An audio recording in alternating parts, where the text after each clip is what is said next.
There you go. Good morning. Buenos dias. Oh, come on, you can say buenos dias. Oh my God, Joel, you came. I'm so happy you're here. We're happy that you're here. We want to hear all about the submarine later. But anyway, welcome to the second and final day of our 2023 board retreat. We again have Carlos. Carlos, you want to wave?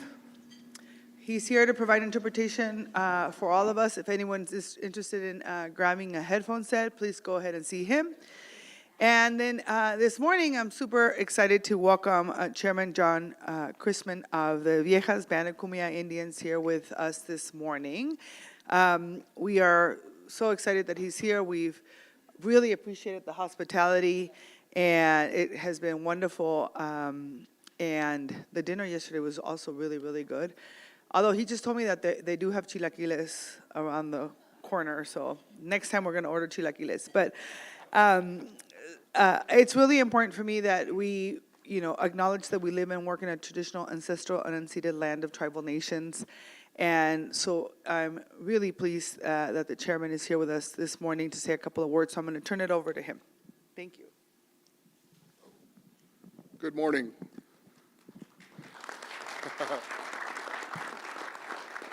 Sounds like it's multilingual. How can Chawai pe minyamat pi enya John Crispin matarawa kupai. So I'll throw that in. That is my own language. So I don't know if he can help with the interpretation over there. But what I said was I just introduced myself, and this is where I'm from, and this is who I am. So it's a pleasure being in front of this group. Actually, I was looking at the walls there. I've been through an exercise like this, and this is grueling.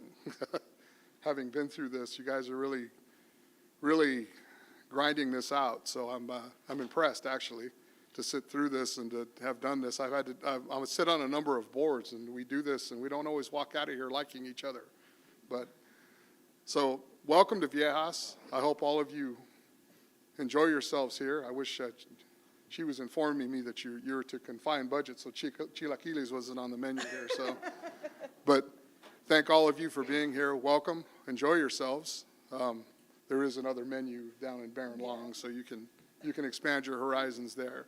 Thank you all for being here, though. Thank you, Chairman.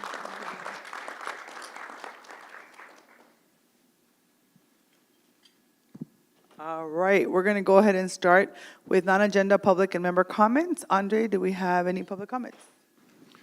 Good morning, Madam Chair. We do. We have two public commenters. The first will be Mary Davis, followed by Dr. Tim Bylash.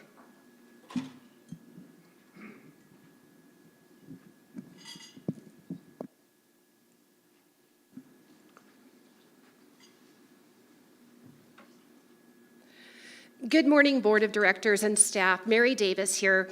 First, I wanted to say how much I enjoyed the presentations yesterday, but particularly the open house out in the outside hall where we got to meet staff and get our questions answered.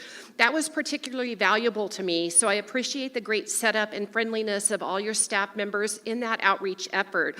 It was also very well organized, so kudos on that front as well. Next, to touch yet again on the mileage tax, aka RUC, which I will continue to actively oppose. I wanted to share with you an article I discovered in newgeography.com that highlights the many possibilities for pricing strategies that could be implemented. It was written by Thomas Buckley, the former mayor of Lake Elsinore, and goes into great detail about how pricing could be structured, aka manipulated, to influence certain driving behaviors. I liken this to SDG&E. I remember a time when my bill used to simply be my bill. Then they went to this thing called time of use, designed to punish you if you used electricity at the, quote, wrong time. So laundry and dishwashing after midnight is rewarded, but opting to do chores during the evening after work is punished, a system that is not very equitable for the working class, I might add. When it comes to pricing structure transparency, I will say that a lot of you burned the trust bridge during COVID as you tipped your hand and demonstrated the extent you intend to exert control on our lives. My most pressing concern above all else is privacy and the right of the citizenry to travel freely upon our roads without being tracked. No to tracking and taxing us per mile. Find another funding mechanism that will not infringe on our essential right to privacy justice. Lastly, the unincorporated communities absolutely deserve a seat at the table in the form of an advisory seat on this board of directors. Our unique needs and challenges merit inclusion, just as you do for Mexico and Imperial counties. Thank you.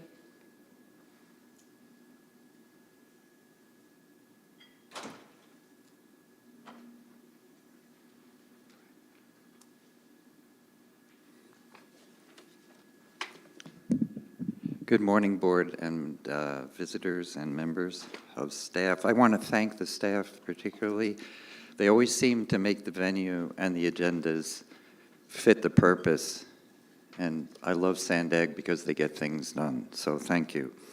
My name is Dr. Timothy Bylash. I am a physician by trade for many, many years, but a scientist by training.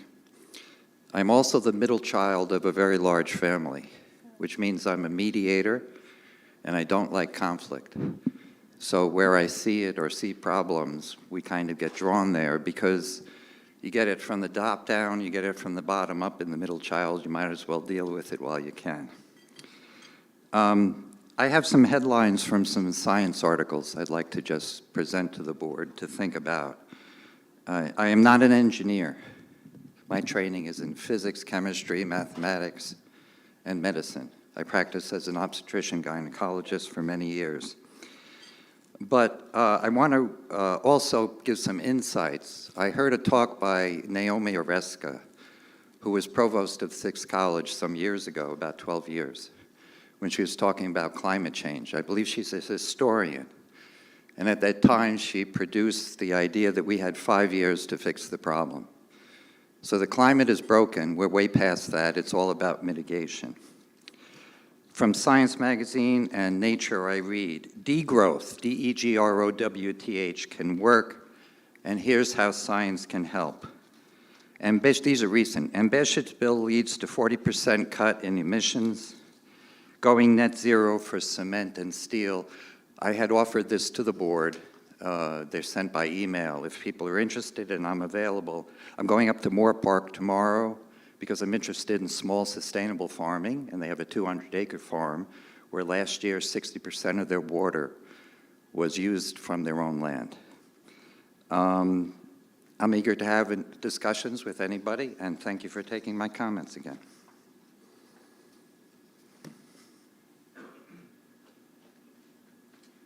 No other public commenters, ma'am.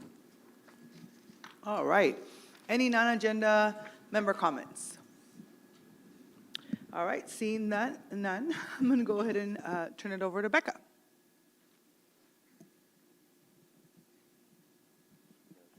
Good morning, everyone. How are you all feeling this morning? Day 2 is always a little bit hard, right? You show up and you're like, wait, didn't I do this yesterday? Right. Let me tell you what you're going to be doing today. So same slide as yesterday, you've had breakfast and public comment. After this, we're going to go back to that learning lens, right? And we're going to do fact versus fiction. So you have an amazing panel that Ken's going to set up for you. You all see your paddles in front of you, so you know you're going to get tested. And then we're going to do an exercise where you're going to pull everything together, which is a regional puzzle-related exercise. So that's what's going to happen today. I know that you're all anxious to hear who won yesterday, so I want to announce the winners. So the group that's in red and purple here had 37 statements, so they win the prize for the most statements. Who is in that group? Stand up and get your glory. Excellent. Excellent. Also, extra points for the logo at the bottom. That it even has like the little blending. I love it. And then I'm going to award this group in green here the bravest group, because they're the group that has the most items with red dots on it. So I think that was you guys pushing yourselves to find things that might be more controversial. So who's in that group? Excellent. And I know the next thing you're going to ask is, so what's our prize? And it is a huge prize. You get bragging rights. You get glory. Fantastic. Okay. Before we get started, I just wanted to take a minute and ask you all, now that you've had sort of an evening and a night to reflect on yesterday, how are you feeling? What happened for you? What changed? Any reflections on yesterday you want to share?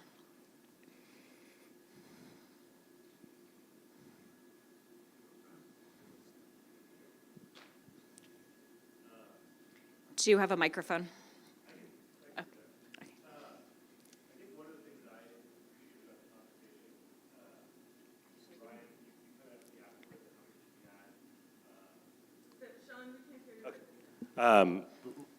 Ryan came up to me after the AB 805 weighted vote conversation, and that helped contextualize some stuff for me that I've been thinking about a lot. I shared with Chair, I shared with Julio from my team.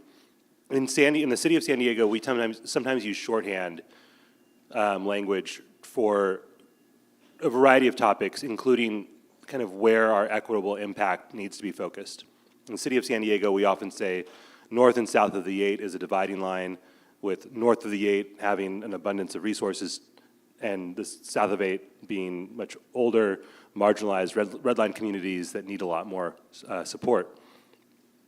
When we do that, though, we unintentionally leave out some of the north of the 8 communities that were left behind as well.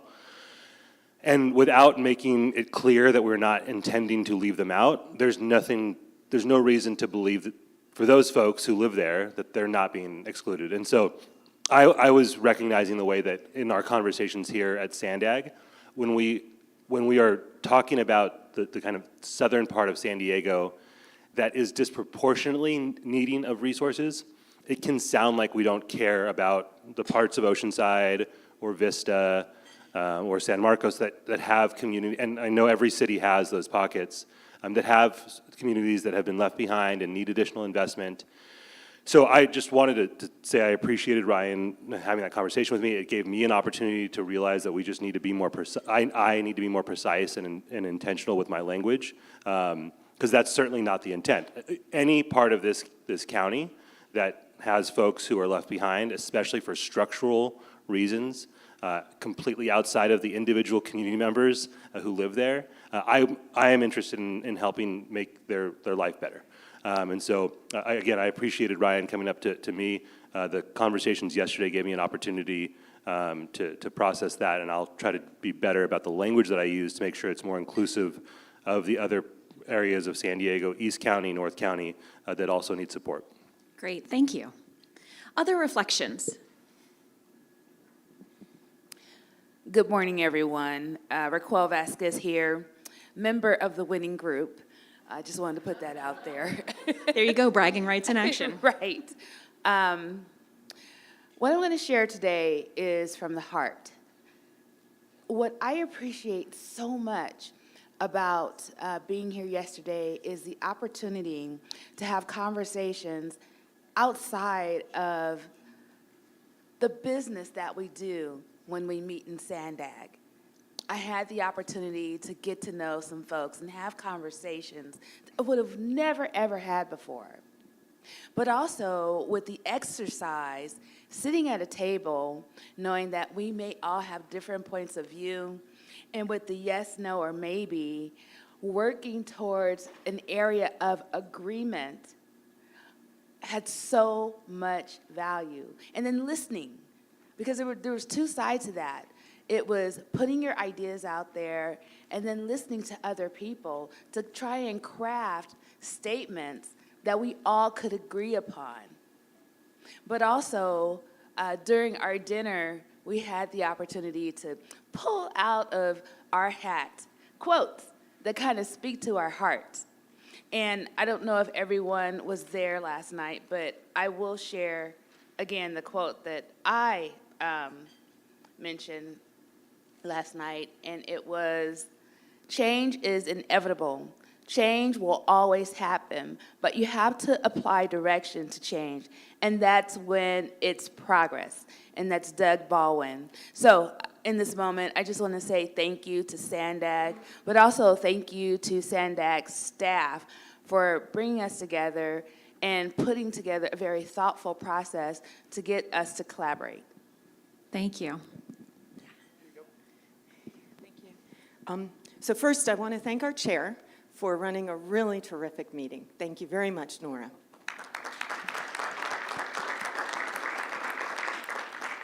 And I want to thank our staff, and especially Robin, for putting this all together. And I want to thank you for the exercise we did. Oh, yeah, okay, Robin. And I want to thank you for the exercise we did. The weighted vote and use of the weighted vote is something we've all been thinking about a lot, or at least I have, so now I'm projecting onto all of you. But you know, there's always a learning moment. And for me, yesterday, the learning moment was when I said, you know, yes, we put on our hat, we try to do regional good, and we try to do no harm to a local jurisdiction. And what I heard was the word harm is a difficult word. So I went back last night and this morning, and I reread the Hippocratic Oath, and I reread the history of changing it over time. And what I realized is it doesn't matter how much a particular word has been used in the past and how. What matters is now. And to think about it now, and to come up with ways to move beyond those triggering moments.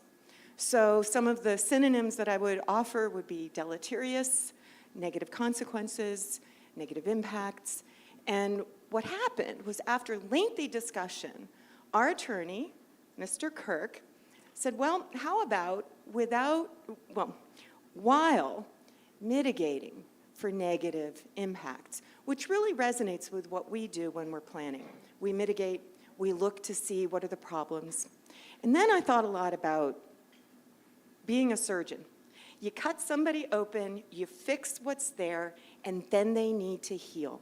And I think that most important part is, yes, sometimes we do have to hurt another person. We have to make them hurt. But if it's temporary and it can be healed or gotten beyond, that transience is what's really important. So I really hope that here at this board, we're going to be able to heal. Thank you. I like the word heal. Thank you very much. Good morning, everybody. I am excited to begin this second day of our retreat. I had no idea what to expect for the SANDAG retreat for myself, as well as many other of the new board members. The very first meeting to SANDAG was alarming a little bit, but then the last meeting before our retreat was a very successful meeting in my eyes. So I really did not know what to expect coming here and gathering all of us. I am very happy to see that yesterday, I would also call yesterday a success. And I want to thank Chair Vargas for leading us in that direction and wanting us to communicate and talk to each other. I have every confidence that this board, or the members that are present at this retreat, are able to sit and listen to each other, express their ideas, have an intelligent conversation about very difficult, very heartfelt topics. I'm very confident to see that we can move forward in that direction because it was proven yesterday. Thank you. Thank you. Any other reflections? Yeah, thank you for a very well-run retreat. Vice Chair Ela Rivera, I just want to personally thank you for your time of self-reflection and your spirit of collaboration and cooperation. And Ryan, thank you for having that conversation, because I had completely different comments until you actually expressed what you did. And I'm just looking at all of the work that we did yesterday, understanding that we can come to consensus and we can do the right thing. It's not always the popular thing, but it can be the right thing. And I think that the work we did yesterday lays the groundwork moving forward. So thank you. And again, thank you very much. Great.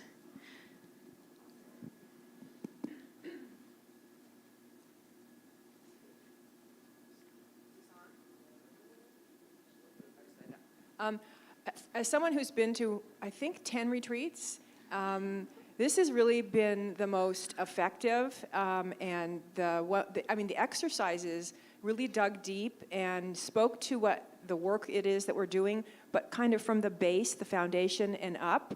In past retreats, a lot of times we just sort of like went over like the work that we do, you know, in the public and what the programs were, et cetera. So I think this one was exceptional, and thank you very much for your leadership, and thank you very much, Chair Vargas, and my colleague, Vice Chair Ela Rivera, for putting this together in a thoughtful way. Because all Chair Vargas, okay, credit where credit's due, and Becca. I really think that this is what a retreat should be about, really doing this sort of deep self-reflection. And I feel like I'm coming away with a greater understanding of each of my colleagues. I think Jose and I got to know each other yesterday at the table, and same with Luz and Carolina, wherever she is. And I would otherwise not have had a chance to have such deep conversations. Those couple hours flew by, and I think this is a exercise that maybe we might want to consider using every year. Thank you. Your comment about the time flying by is funny because I heard from all the facilitators that when I said this is going to be a 2-hour exercise, everyone was like, oh, right? And then like the last 15 minutes or the last even 5 minutes, or even when I said, okay, you're on a 10-minute break, half the tables were like, we're not done. Yeah, thank you. I was reflecting on how my impression of SANDAG and the work that we do with regard to transportation has been somewhat usurped by the housing crisis that we have in our state. And the conversation about RENA and some of the impacts that that has had on communities around the region just drove that point home. And as someone who grew up in Encinitas, lived there from 1960, I've seen a lot of change in our city. And I know that there has been significant change all over the region. And by far the hardest part of this job that I feel is managing that change in a way that allows members of our communities to embrace it to the greatest extent possible. And I think that it's important that as leaders of the cities around our region, it's important that we continue to work hard to facilitate change. And the housing impacts are most importantly mitigated by what we do about transportation and the impacts that additional vehicle miles traveled has on our cities. Great, thank you. Oh.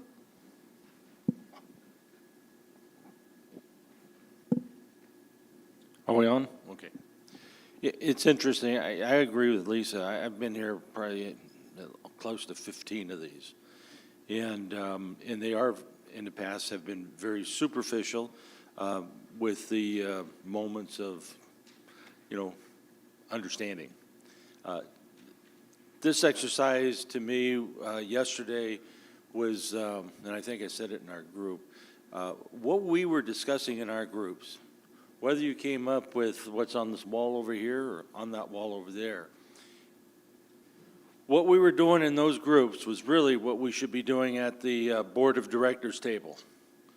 We should be having really good conversations and discussions and finding the common ground. You may not look, I could say, I'm holding the phone, or somebody may say, no, you're holding a phone. What's the difference? A word, but we can agree on one thing. It's a phone, it's in my hand. And I think that's what's important. Tony makes a good point about, having reservations about what we do at SANDAG, because not the work that we do is not important or hasn't been accomplished in some fashion, but what we do is fight so much, it seems like, what are we really doing? How are we going to move forward and not fight with one another and come to decisions like we did in our groups yesterday? So I'm an optimist. I have a lot of optimism for what we are going to do in the future. I also have just a little bit of pessimism in me also. And it's by looking at history. And I really think we ought to do it like Terry, I think it was Terry said, it's today. It's not yesterday. And so let's start thinking about the future and what's good for our communities. And let's make sure everybody gets a piece of the puzzle we're going to talk about later on. Thank you. I'm actually going to move us on because we have a whole expert panel, but we can come back to this again later. So I'm going to hand it off to Ken to set us up for fact versus fiction. All right, good morning, everybody. For everybody who didn't see that's new yesterday, I'm Ken Moore. I'm part of the team that helped put together the retreat for today.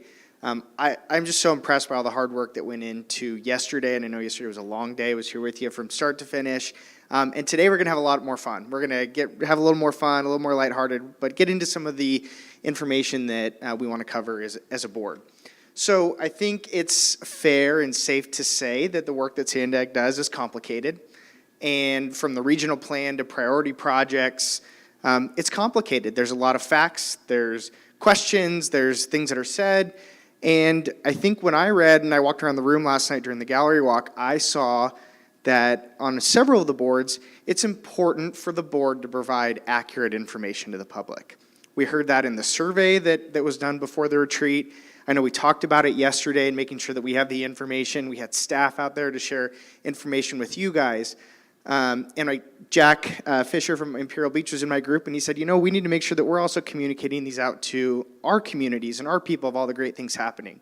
So there's a lot of questions, a lot of facts, myths, all the things swirling around today, and we have pulled together who I think is a rock star panel of speakers, of experts from California and from across the country to be here today.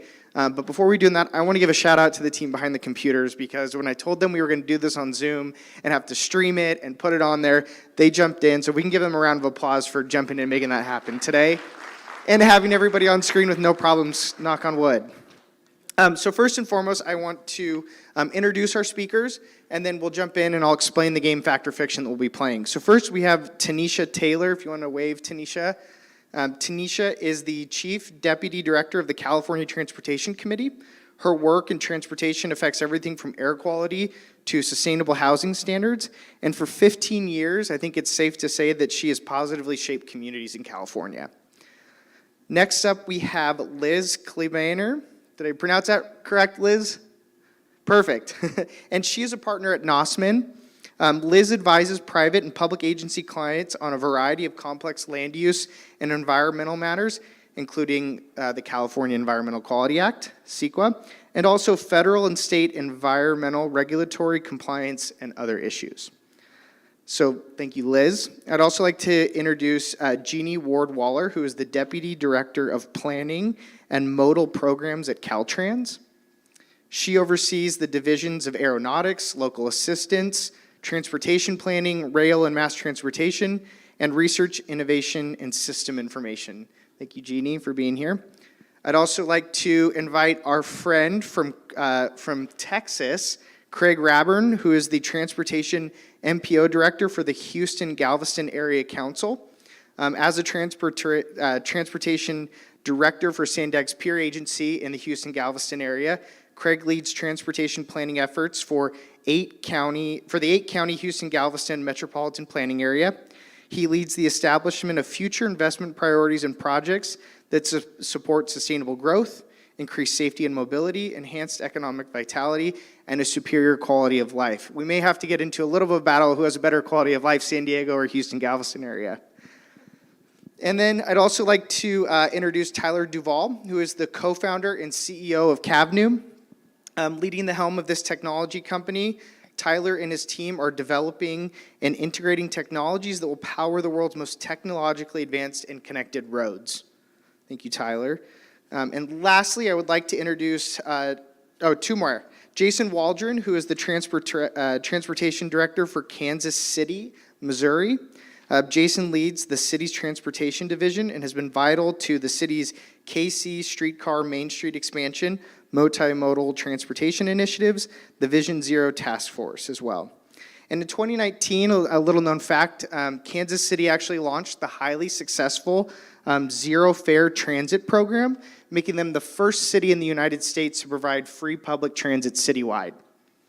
I'd also like to lastly introduce Jen Gress, who is the Chief of the Sustainable Transportation and Communities Division at the California Air Resources Board.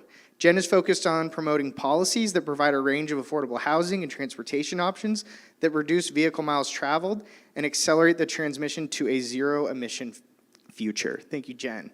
And can we give a big round of applause for all of our experts who have joined us from all over the country today? All right, so now the fun begins. In front of you at your tables, you'll see a little kind of bid paddle that says fact versus fiction on one side. We have a series of statements that's based on the survey results that were brought in before the retreat was done, as well as some of the input that was provided in person yesterday. So what I'll do is I'm going to read through the fact versus fiction statements, so you'll see it appear on the screen, and then I'm going to ask everybody in the room to vote by holding up your paddle towards the front of the room if you believe it's a fact or a fiction, and then I'm going to call on a third-party expert to be able to provide the identity of the statement as either a fact or a fiction, and then provide a little more context. So with that, why don't we get started with our first statement. So the first statement is state grant programs make it increasingly difficult to fund projects that aren't multimodal. So if I can ask the group, fact or fiction? Okay, looks like we have a mixed group here. All right, so why don't we call on Tanisha Taylor to respond to that one? Thank you. Hopefully everyone can hear me in the room. That statement is a fact. We at the state of California are working to meet the needs of all Californians to stretch our dollars further.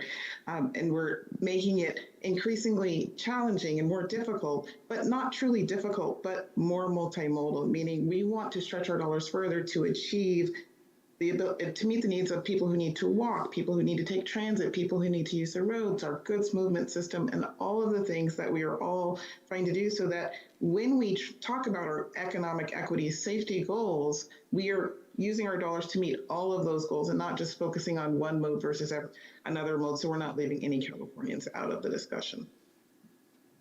Thank you, Tanisha. All right, we want to head on to the next statement. Okay. We need a compliant regional plan that is approved by state and federal agencies for full state and federal funding to flow to our region. Fact or fiction? All right, I'm seeing fact all around the room. I have a hunch you guys all might be right and might be well aware of that one. But why don't we turn it over to Liz Kilbaner from Nosman to provide us a response. Thank you so much. Well, good job, everyone who voted fact. It is a fact. There are very serious consequences for the San Diego region if the regional transportation plan is not consistent with state and federal requirements. First off, federal law prohibits SANDAG from approving a plan that doesn't conform with state air quality implementation plans. Second, SANDAG cannot approve many highway and transit or any regionally significant transit or highway project if SANDAG does not have a regional transportation plan that meets the requirements of state and federal law. Third, with limited exceptions, federal law prohibits agencies of the federal government and any recipient of federal funding, which includes Caltrans, to support, finance, or issue licenses or permits for transit and highway projects that are not in conformity with the state air quality implementation plan. The conformity determination is generally made for projects as part of the regional transportation plan development process. It's also extremely difficult to obtain federal approvals for transportation projects that are not in a compliant regional plan. So for all of the above reasons, a non-compliant regional plan would risk a loss of federal and state funding to SANDAG and cause a halt in construction of many SANDAG transit and highway projects. Thank you, Liz. I think, Tanisha, did you also have something to add to that? If not, no worries. Sure, I can add just a few things. Talking about funding as the funding agency for the state of California, when it comes to SB1, many of our SB1 gas tax funded programs actually require approval of the RTP and consistency with an SCS to be eligible for our trade corridor enhancement program or solutions for congested corridors program as examples. Thank you. Okay, let's move on to the next statement. So the statement is, the taxes I pay on gas fully pay for the roadways I use. Fact, fiction? Okay. Why don't we hear from, does somebody want to provide why they think that's a fiction?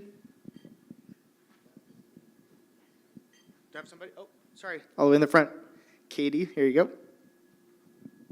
Thank you. I believe it is fiction because our revenues from the gas taxes have been declining steadily as electric vehicles have become more common, and they will be very insufficient at the time of 2035 when gas-powered vehicles are illegal for sale in the state of California, new gas-powered vehicles.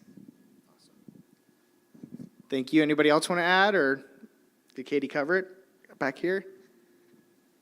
Unless there's a microphone by you. Yeah, I believe taxes certainly pay for some, but not all. We in National City receive a lot of federal and state grants in order to upgrade our roads. And so I'm fairly certain they don't pay for, our taxes, the gas tax that we pay doesn't pay for all of the roads that we use. At least in my city, I can't speak for others. It's really important to understand that the gas tax that we pay here in California is two parts. There's the federal gas tax, and then there's the state gas tax. Other states are looking at ways and are using ways to fill that gap, and I strongly encourage all of us to think about it. For example, the state of Virginia and the state of Maryland tax each vehicle according to its value. So if somebody has a less expensive vehicle, they pay less. If somebody has a more expensive vehicle, they pay more. All right, thank you. Let's turn it over to an expert as well. I think we have Tanisha Taylor to provide insight. Yes, man, you guys are nailing all of my points. I don't feel like I need to add anything. But you've hit all the key points, right? The federal and state gas taxes are not sustainable, right? As vehicles become more fuel efficient, as we move towards that 2035 goal for 100% of new vehicle sales to be zero emission vehicles, gas consumption is going to decrease and revenue from the gas tax is going to decrease as well.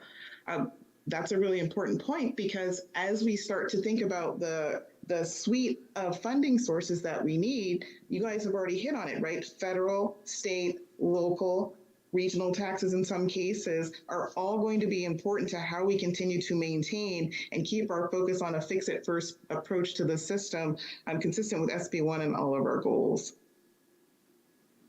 Awesome. Thank you, Tanisha. Can I, All right. excuse me, can I? Yep. I can't see who's on there, but someone's jumping in. Here. Oh, sorry.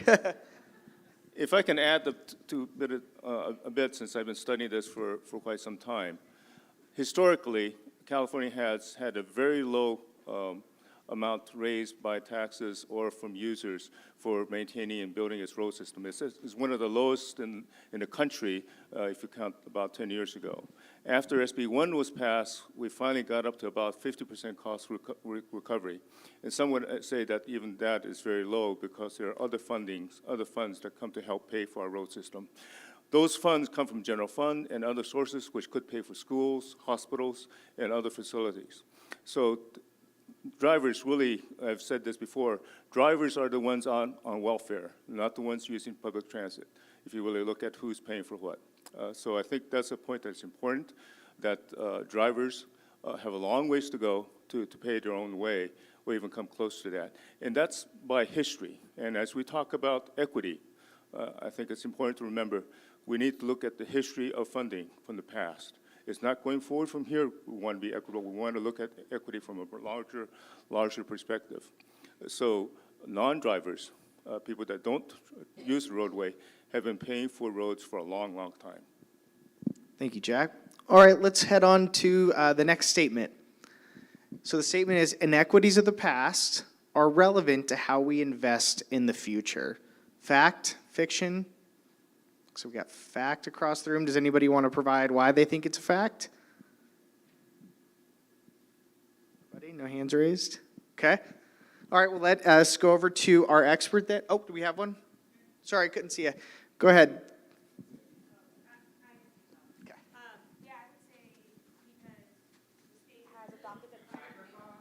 Okay, sorry. Okay, never mind. I was a former cheerleader, so I was hoping that I could use it without a microphone.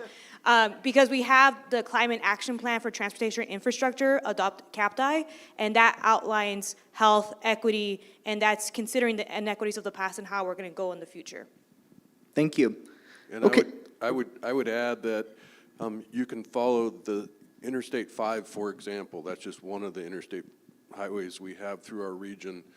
And every community that goes through has been impacted significantly, and I think that's one of the inequities that we need to address. And it doesn't matter what community that may be, but anywhere you see the 5 and the 805 and the 15 needs additional investments in order to address the impacts of those freeways. Awesome. Thank you, Councilmember. That provides a good transition to our expert. I'd like to invite Jeannie Ward-Waller from Caltrans. Thank you so much. And you hit it there in the room. This is a fact.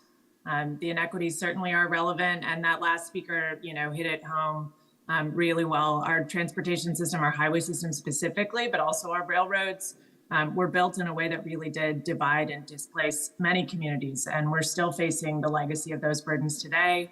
Those communities are the ones that and sometimes have some of the worst access to transportation and walkable communities, transit, and certainly face air quality, noise, other burdens of living near freeways.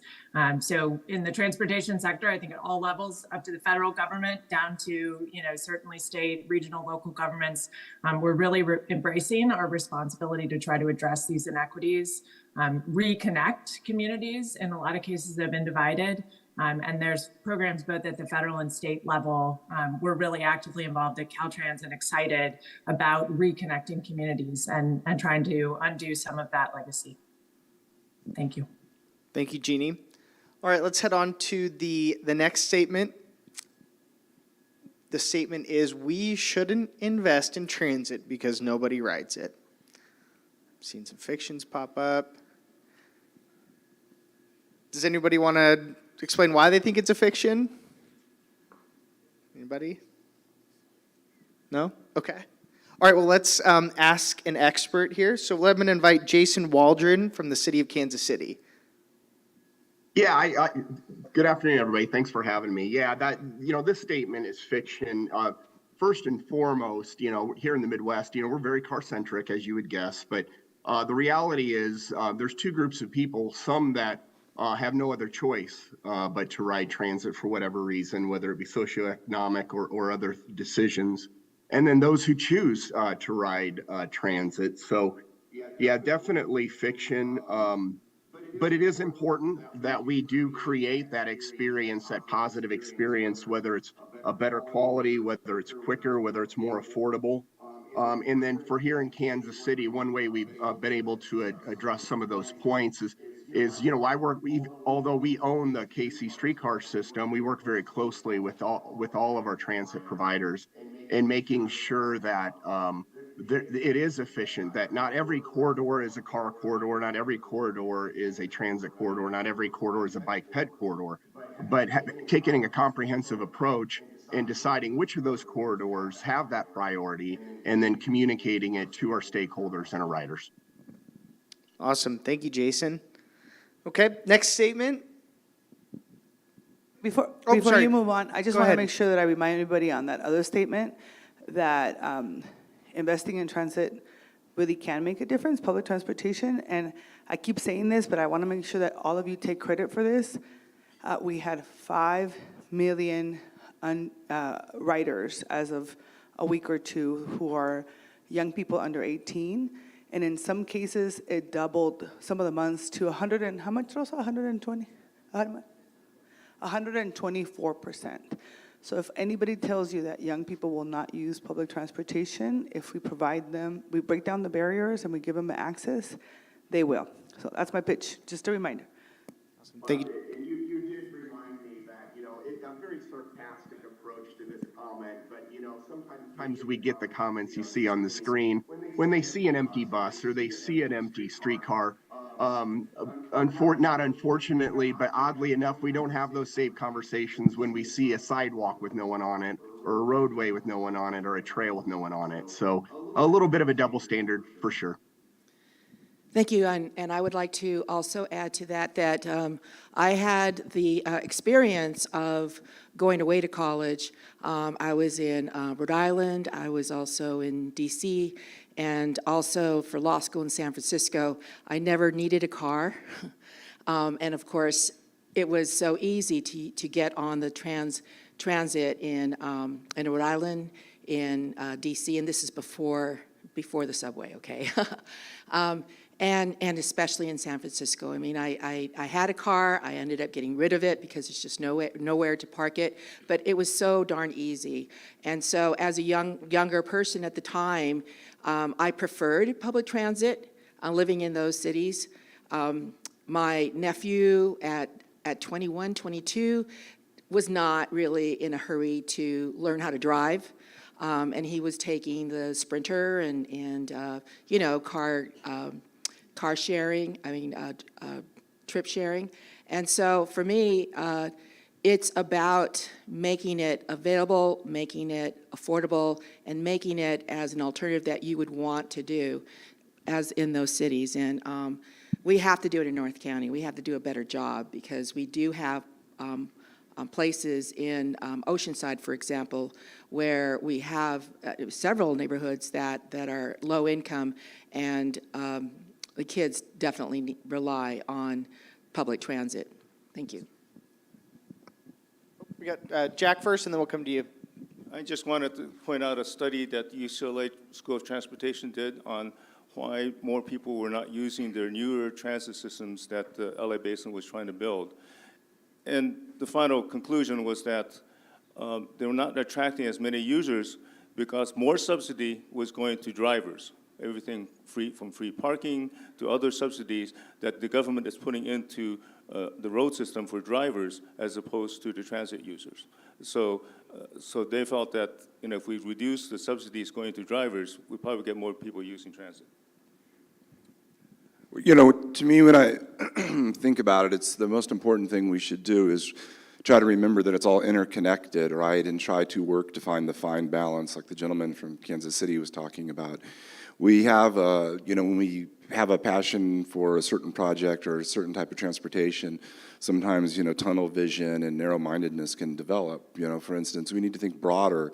If you say something like the drivers and gas tax should only pay for 100% of our roads, you're really missing so many facts that exist. For instance, you could never use a road, and what is likely, you'd have to have everything delivered to your house. Well, how do you think it gets to your house? You know, on mass transit? No, it gets there on roads. So to say that, you know, there's welfare or subsidies that are only should be paid by people who drive on the roads to pay for the roads is not really looking at the big picture. You know, it's to find the fine balance. How can we encourage mass transit, but also ensure that our roads work and that our economy works and functions? Awesome, thank you. We'll move on to the next statement, which is, it'll come up on the screen. Oh, I'm sorry, go ahead. I think, is this one on? Yep. Okay, great. I just wanted, I've been kind of waving my hand, but you were looking the other way. It's okay. I just wanted to kind of add to the chairman's comments about the YOP program. So I looked back, you know, we had a press conference after the last SANDAG board meeting to celebrate 5 million riders for the YOP program. There's been a whopping 180% increase in new youth riders on NCTD's system alone. It's led to an impressive system-wide ridership increase of 23%. These are real numbers, and so I think there's no way to deny that, you know, introducing youth to public transit takes away that fear of public transit, and often they will become adult riders.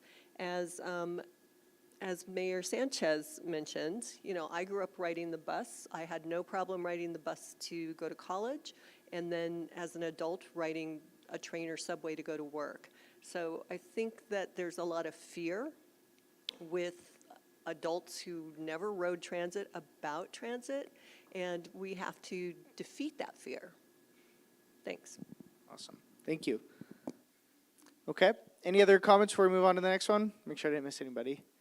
Okay, we will go on. So the next one is, there is a statewide effort to implement a network of managed lanes.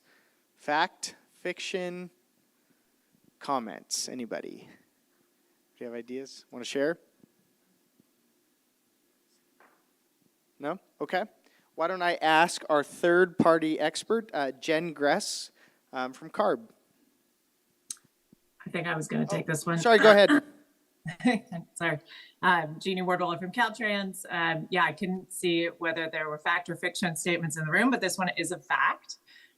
We are working all across the state. Please talk to Gustavo in the room if you want to know what's happening in District 11. But certainly the creating networks of managed lanes are going to allow us to move a lot more people on our system, more buses, more high occupancy vehicles.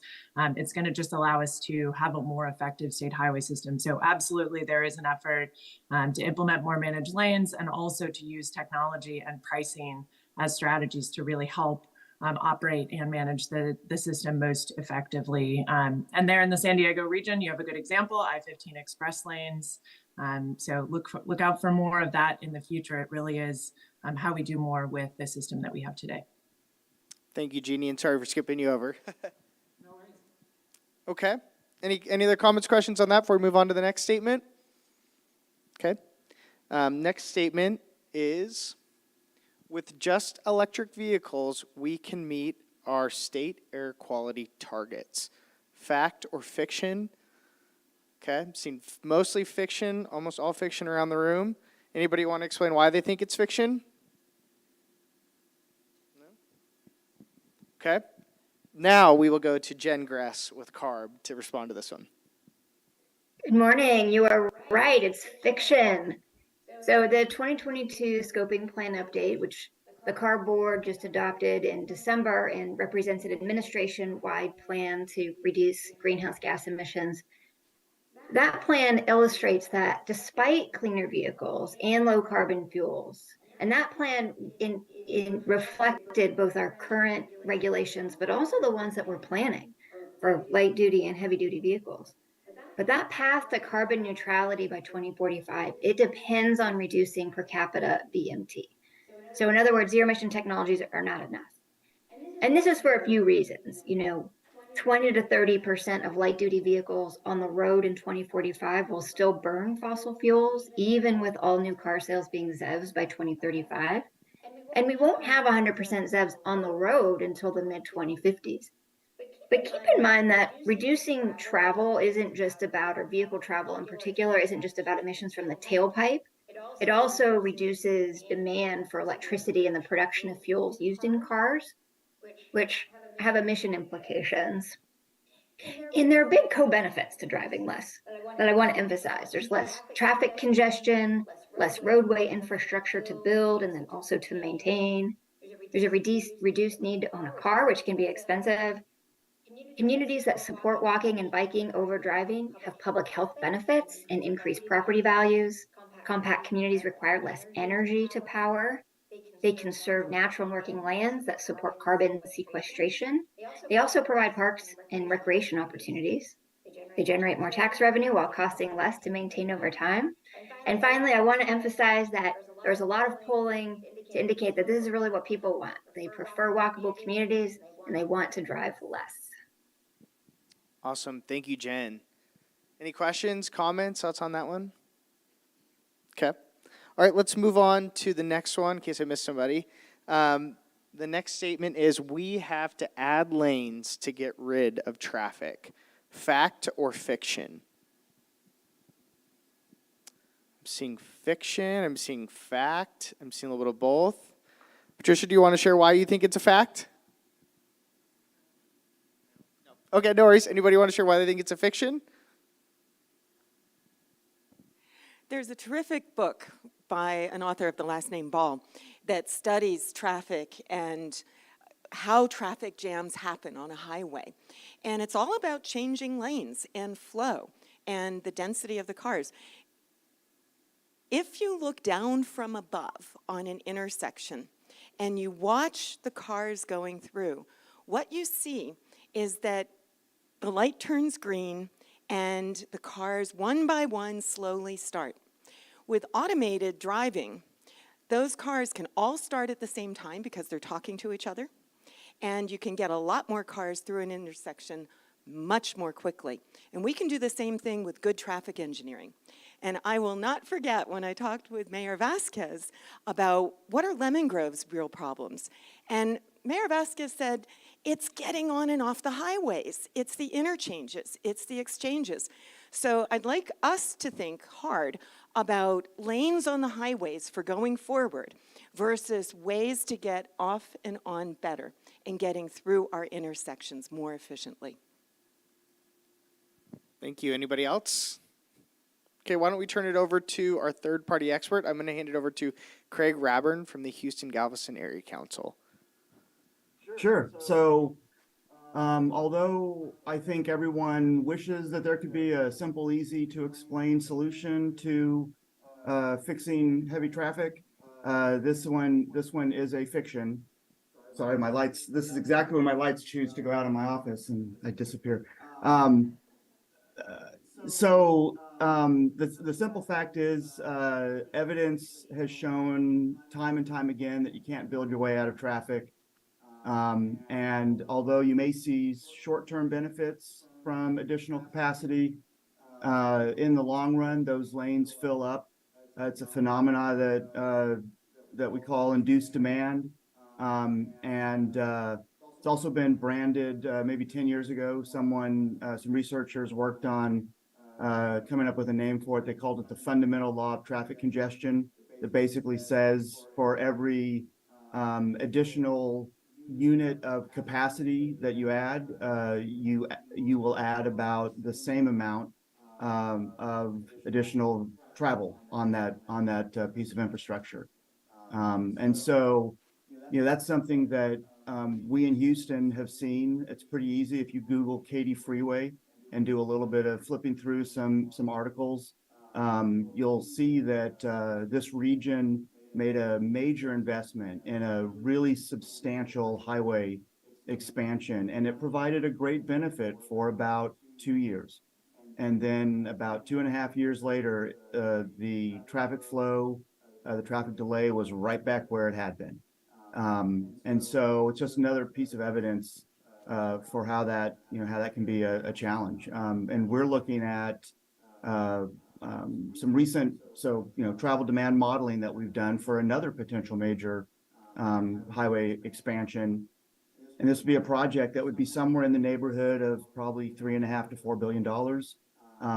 And it would, our modeling shows it would decrease the amount of travel delay on a daily basis by, and this is after 20 years, by about 700 hours total. So if you just monetize that, it's one of those kind of projects that would never pay for itself. And so what that leads us to do is try to find other ways to address congestion. And Jeannie touched on it. I mean, the idea of managing the access, and then one of the speakers, sorry, not managing the access, but managing the traffic flow, trying to increase operational, they're trying to improve operations in the traffic system. And one of your attendees touched on it as well, this ability to sort of control the access to and from the system. And so those are the kind of strategies that really probably ought to be looked at before trying to just put money into expanding capacity, because that can then create all sorts of additional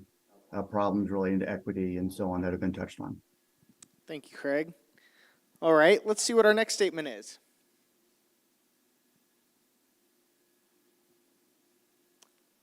So we're in a housing crisis, so we have to build housing everywhere we can. Fact, fiction. Anybody want to explain? Oh, sorry, right behind me, I'm sorry. We definitely need to build more housing, but everywhere we can is a little bit tricky. We have some amazing agricultural land in the city of Vista that over the past couple of years, unfortunately, we have lost because of prior councils choosing to change the zoning to allow for sprawl developments. So if we could have been a little bit smarter built our communities a little bit closer together, we would have been able to accomplish those housing needs without paving land that had no need to be developed for housing, when I just think we need to build a little bit more strategically. Anybody else have comments? Oh, we got Terry over here. Like Vista, we have some beautiful open land in Del Mar. It's the last undeveloped parcel, and it's on top of a fragile coastal bluff. And it's under threat. Builder's remedy is real in Del Mar, and we're trying to fight it. So Del Mar and Vista together. Councilmember Burkholder. I say the same thing and reflect that in Carlsbad. We have about 40% open space, and we want to protect that. So anywhere we can is the phrase that I agree with my colleagues, not quite so much. So we do want to maintain our open space as part of the quality of life that we have here in North County. Thank you. Thanks. Jack, I'm seeing some of the consensus building exercises talking about the statements and stuff are in practice today, so it's exciting to see. And I'm so glad that we are talking about land use and where to build as part of our transportation ideas and planning.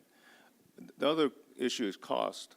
If you build out in sprawl, it's going to cost government and users and people who live there a lot more money to travel.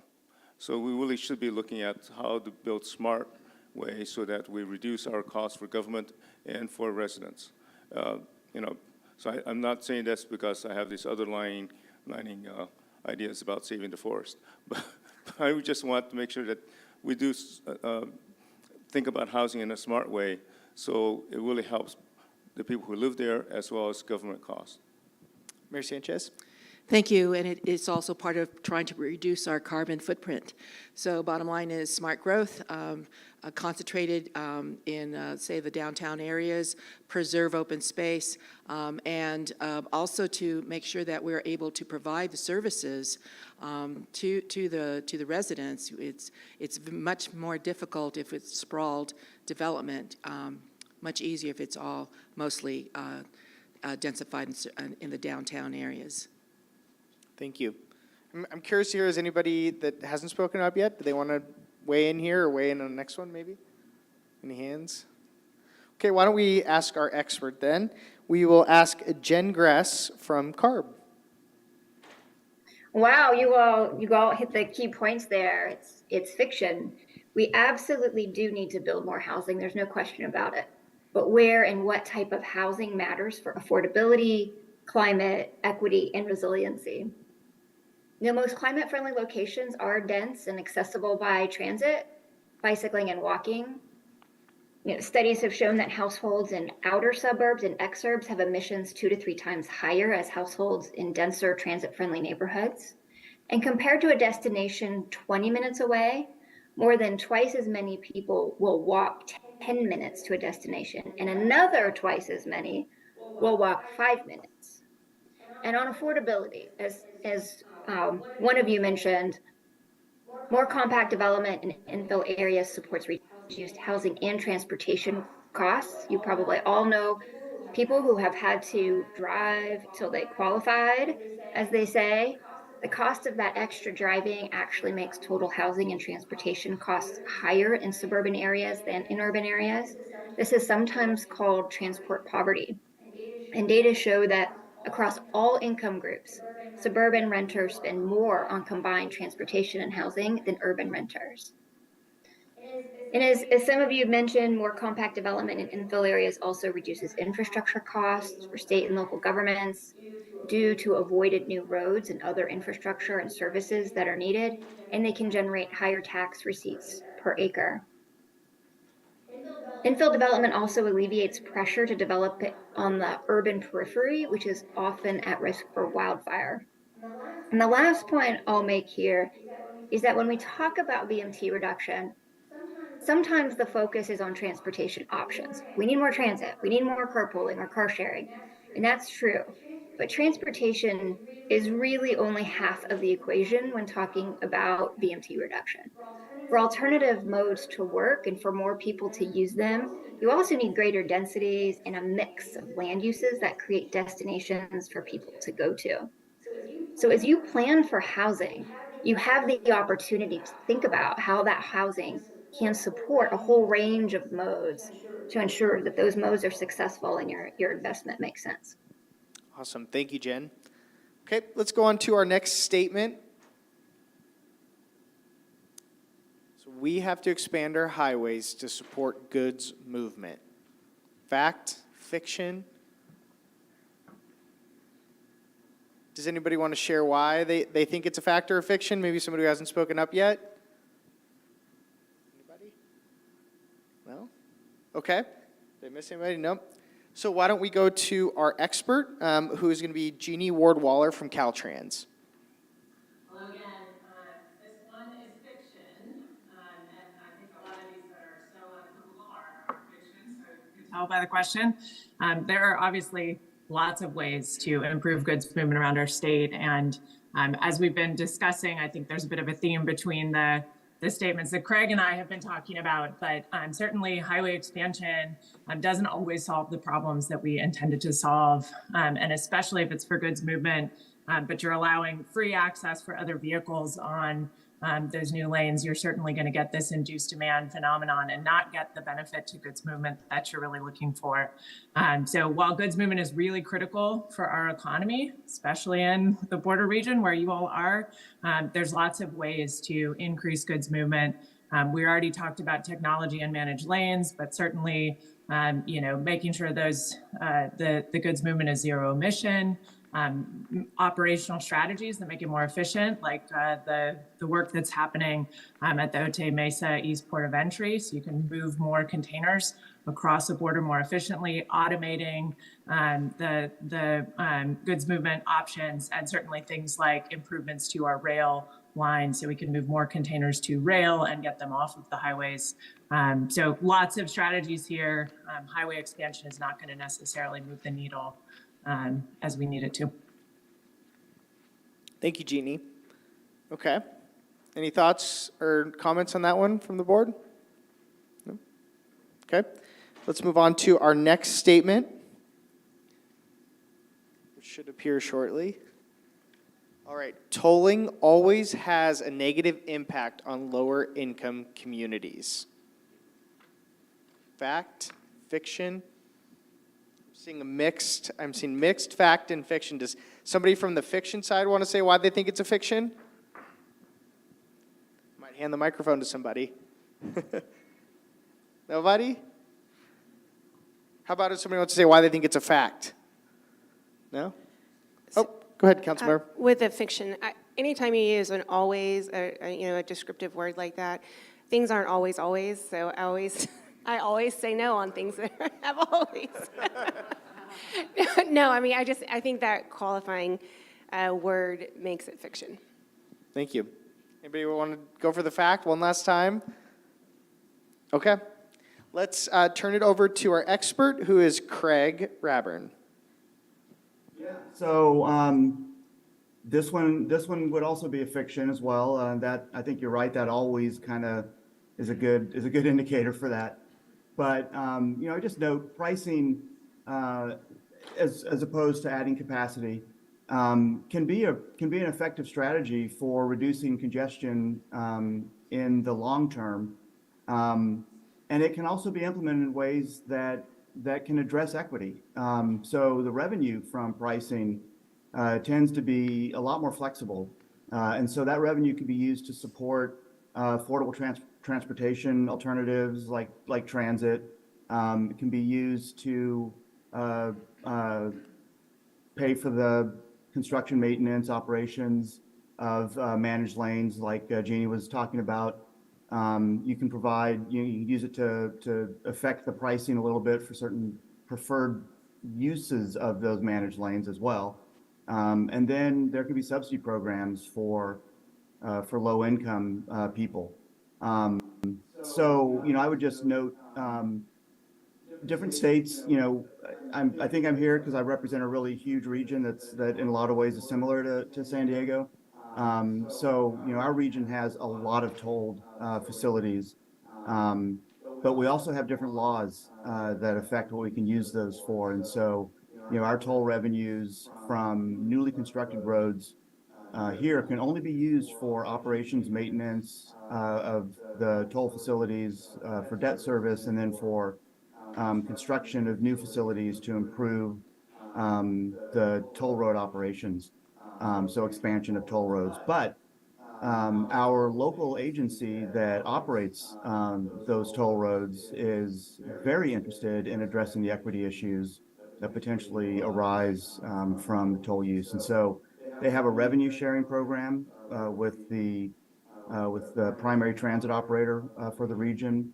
And they just recently announced a capital project as well, where they will be building bike and pedestrian infrastructure that is set up in tandem with the toll roads, but they're focusing their construction in areas where there are equity issues to try to improve connectivity and provide alternatives for folks who would otherwise, to get the best, it's essentially to provide an alternative for them to have to use the toll roads. And they also ensure that anywhere that we operate toll roads in the region, there's always a non-tolled alternative, and then they factor in, they do some pretty heavy calculations to try to factor in the toll rates as they're charged versus the cost to operate on the not to, the transportation costs just driving on the non-toll facilities as well, so that the impact can be much more about operational improvements or basically time savings as opposed to cost savings for the folks that utilize the toll facilities. Thank you, Craig. All right, we are moving on to our last two statements of the session. Can I, go ahead. Can I just, it's over here, sorry. it's Nora.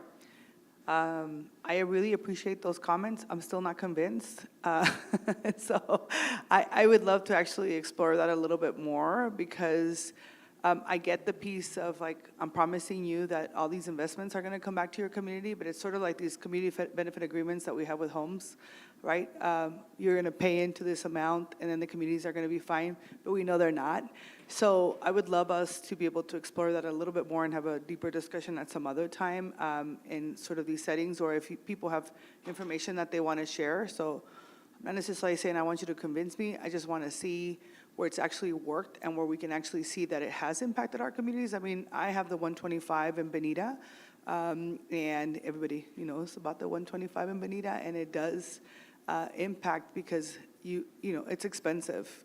And it's a privilege for people to be able to drive the toll road in our community. And so I get it on paper, but I'm not convinced yet. So I don't think you have to convince me today. I just wanted to put it out there that even though we have a panel of experts that are providing their feedback and their recommendation, I'm not necessarily sure that I have to agree with it. So that's all I'm saying, which I don't think you're asking me to, but I just want to put it out there.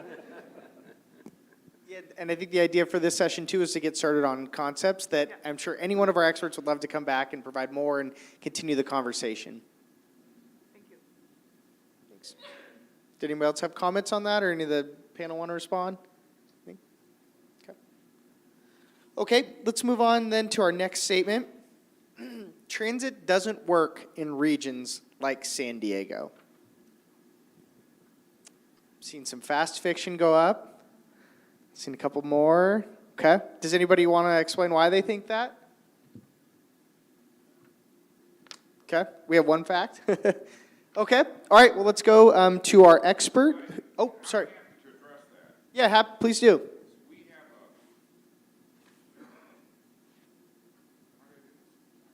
Oh, there we go.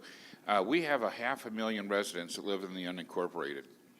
Where's their mass transit, and where's the future mass transit for them?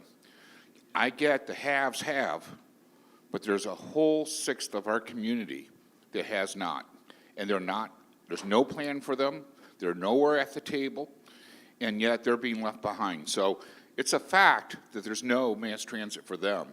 That's 500,000 people. Thank you. Oh, go ahead, Liz.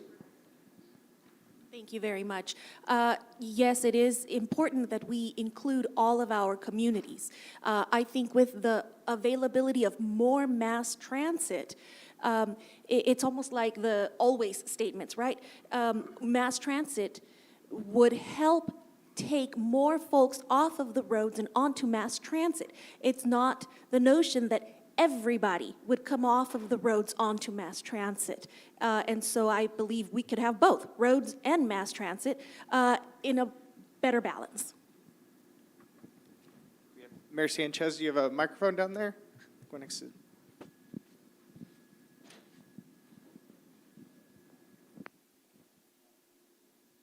Thank you. It is a fact that most of the infrastructure is happening in the more metropolitan areas of San Diego. So it's San Diego and, as you said, south of 8. And the more that happens, the more that North County, especially, and apparently East County as well, fall behind. I actually grew up at a time when Oceanside had its own busing system.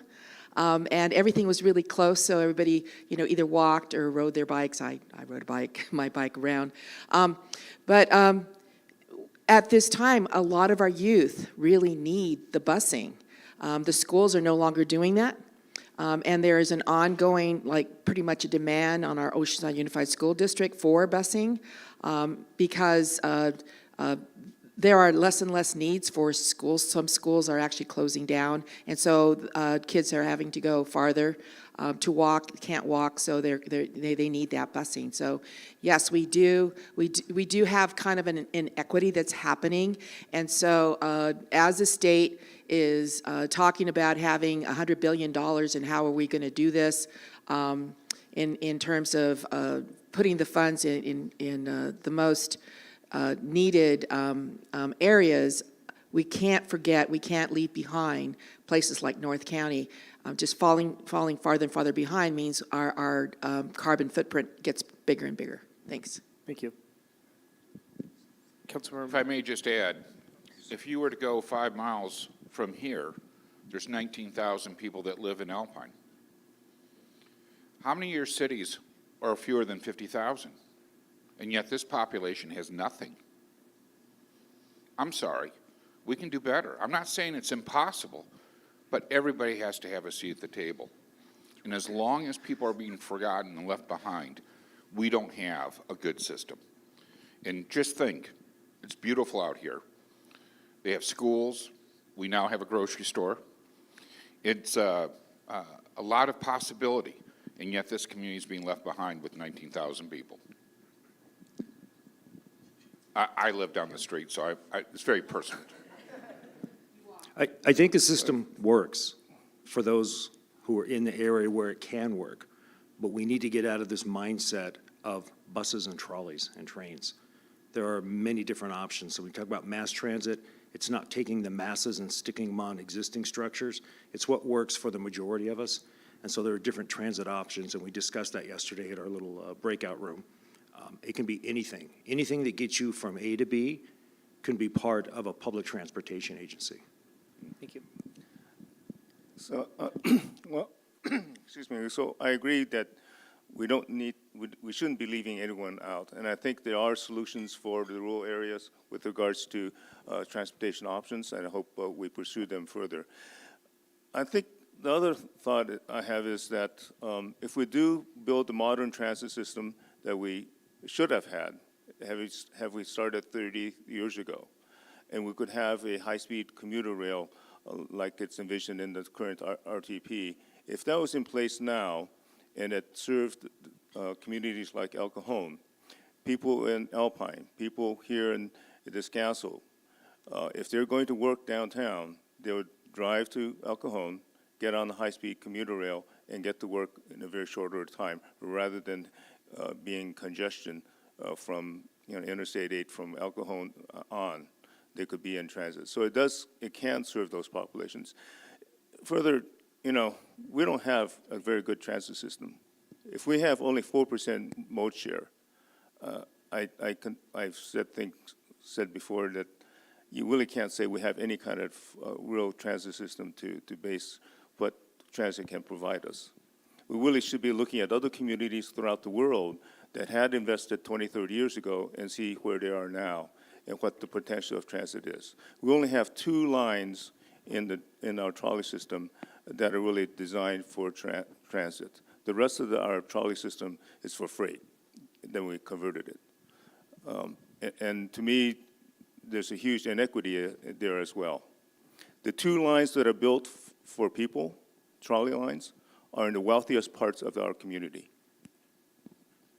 And that's sad. You know, the greatest amount of line that we have that is grade separated, 3 miles of bridge, is in the wealthiest part of this region. So I think the people who are complaining about inequity, about being left out, they are being left out.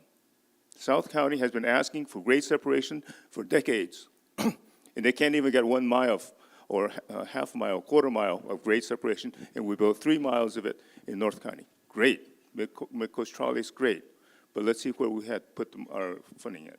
Thanks. We have one more comment, and then we're going to go to our last segment because we have only our experts for a few more moments. So we'll turn over to Katie quickly. Thank you. My contribution to this conversation is that massive transportation projects will not be effective if local municipalities do not have the ground level local infrastructure to get people from their doorstep to the transportation hubs that we have in our imaginations. The city of Vista has deep pockets of poverty and a lack of investment where we need basic infrastructure like sidewalks so it's safe for our children to have the option to walk to school. So when we do envision a future regional transportation system like a bullet train that can take us from North County all the way to the airport, I am very skeptical of how we're going to accomplish that without investing in local infrastructure.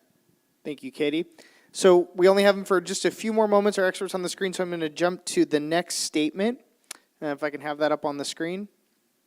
So autonomous vehicles will be prominent soon and are going to fix congestion. Fact or fiction? Okay.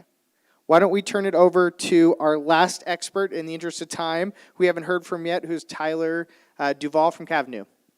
Hey everybody, thanks for having me. So I'll hit the second part of the question first, which is that's fiction. The whole state is fiction, but the second part is definitely fiction, which is basically that you're going to see a world of congestion-free driving in an autonomous vehicle world.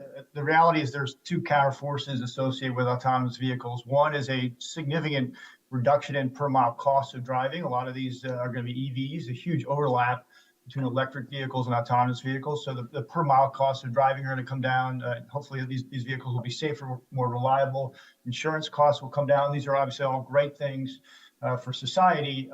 But the reality is that, virtually everybody who's studied this, and there's about 30 different studies, has ranged from say 10 to 15% to 65% increase in VMT, meaning we're going to see a surge of trips induced into the system, as was noted in prior comments. Trip distribution lengths are going to change. So you're going to see kind of an entirely different ecosystem of cars and trucks and buses moving around the system. In an AV world, that's likely to create more congestion. One of the people in the room mentioned the possibility for improved throughput associated with just better flow management of those vehicles. That is true. So I-15, I-5 gets about 2,000 vehicles per lane per hour. In San Diego, there are some studies that indicate you could get over 3,000 through much more efficient management of spacing of vehicles. But our view at CAVNU is that the VMT trend will be more important and will actually dwarf that counter trend. So I think generally speaking, you're going to see a rise in VMT and a rise in congestion and delays in that world if it's unmanaged or unconstrained in any way. I think specifically with respect to how quickly autonomous vehicles are going to come, I think the answer is we've had a lot of promises over the last 5 years and a lot of promises that have not been realized. It's a really complex problem. We have brilliant people working on that problem. We're working with those people every day, but this is not right around the corner. You're not going to see driverless robo-taxis at scale, network scale in Southern California anytime soon. Our company's mission is frankly to help simplify that problem and provide data with technology on roadways to help those vehicles, but this is we're ways off I think from that. We are not a ways off, however, from advanced vehicles. These are vehicles that can, do adaptive braking, lane assist, a lot of the features that some of you are buying new cars are seeing now. The next generation of those are coming online in the next 3 to 5 years. Those will help safety and reliability, but will not create a driverless future in the next 5 years. Awesome. Thank you, Tyler. And if I can have all the panelists up on the screen, we can show that. And I just want to say thank you once again to everybody from across the United States who joined us via Zoom today. If we can get a round of applause and thank them for their expertise in participating. And thank you all, and thank you for being here and preparing. And so you guys might notice we have a couple of our community partners that are also in the room, so community members for our next session. So in the next couple of minutes, we're going to start getting prepared for that, and then beginning shortly on.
Okay, I'm going to turn over in just a second. All right, if everybody could take their seat, we're going to get started on the next session. We have a short time today, so we want to make sure we work through everything. So the next session we'll be starting today is the regional plan puzzle. And there's going to be an interactive activity. You might be seeing a gray basket on your table with some shapes in it. We want to hold on to those for just a moment. I know they're tempting to start playing with now, but if you want to hold off on those, I want to introduce probably someone who doesn't need any introduction, but Antoinette Meyer, who is the Senior Director of Planning for SANDAG. And she's going to provide a little bit of insight and background before we jump into our regional plan puzzle exercise to learn more about the regional plan and what goes into it. Thank you. Good morning. You made it to the final session of your board retreat. Hopefully you got a little bit of caffeine, some iced tea, some coffee during the break so that you are awake and alert and ready to learn. So this session is about the regional plan. And as you know, SANDAG is the designated metropolitan planning organization and regional transportation planning agency for the San Diego region, and one of our primary responsibilities with those designations is to develop the regional plan. So today we want to give you some basic information on the core components of a regional plan, some of the legal requirements for regional plan development, so you are ready for developing the 2025 regional plan, which we have just kicked off. The regional plan is really complex and complicated, and it takes a whole village, not just one department, to develop the regional plan. So I'm joined today by my colleagues, departments from some of the other, directors from some of the other departments that have a major role to play in the regional plan, and they're going to share with you a little bit about their important role in regional plan development as well. So just really quickly, how many of you have been involved in a prior regional plan as a board member or policy advisory committee member? So we have a lot of new folks here today who will hopefully learn quite a bit from this session. But even if you've been involved and you consider yourself an expert in regional planning, I encourage you to pay attention because it is complicated. The regulations change all of the time. I have been involved. This will be my 5th regional plan that I've been involved with at SANDAG. Yes, I'm still alive and still standing after 5 regional plans. And I'm still learning new things all of the time. So I encourage you to listen in as well. Okay, so what is a regional plan? Well, this slide is really an oversimplification, but it is a blueprint for how the region will grow, how the transportation system will develop. And we largely consider it a transportation plan, which is true, but it includes a lot of other important issues: how we will accommodate growth, how we will meet the housing needs of the region in the future, how we'll protect the environment and our natural resources, and how we will address climate change. It has to be updated every 4 years. It has to look out at least 20 years into the future. And it is required by federal and state law in order to get funding into the region. And a large portion of the funding that our region gets for transportation infrastructure and services comes from the federal and state government. So having a compliant regional plan is very important. We're also required to use the latest data and planning assumptions when we put together the regional plan. We want it to be current, so that's why we have to update it every 4 years. So the regional plan, it merges 3 required planning documents: the federally required regional transportation plan, and the state requires us to do a regional comprehensive plan and a sustainable community strategy. And it's these 3 plans combined that show how we will align housing, land use, and transportation decisions to achieve some very specific goals. And the regional plan includes a lot of things. In fact, the current regional plan has over 30 technical appendices. But at the core, the regional plan includes projects, programs, policies, and a phasing and funding strategy for how we will implement the plan over the life of it.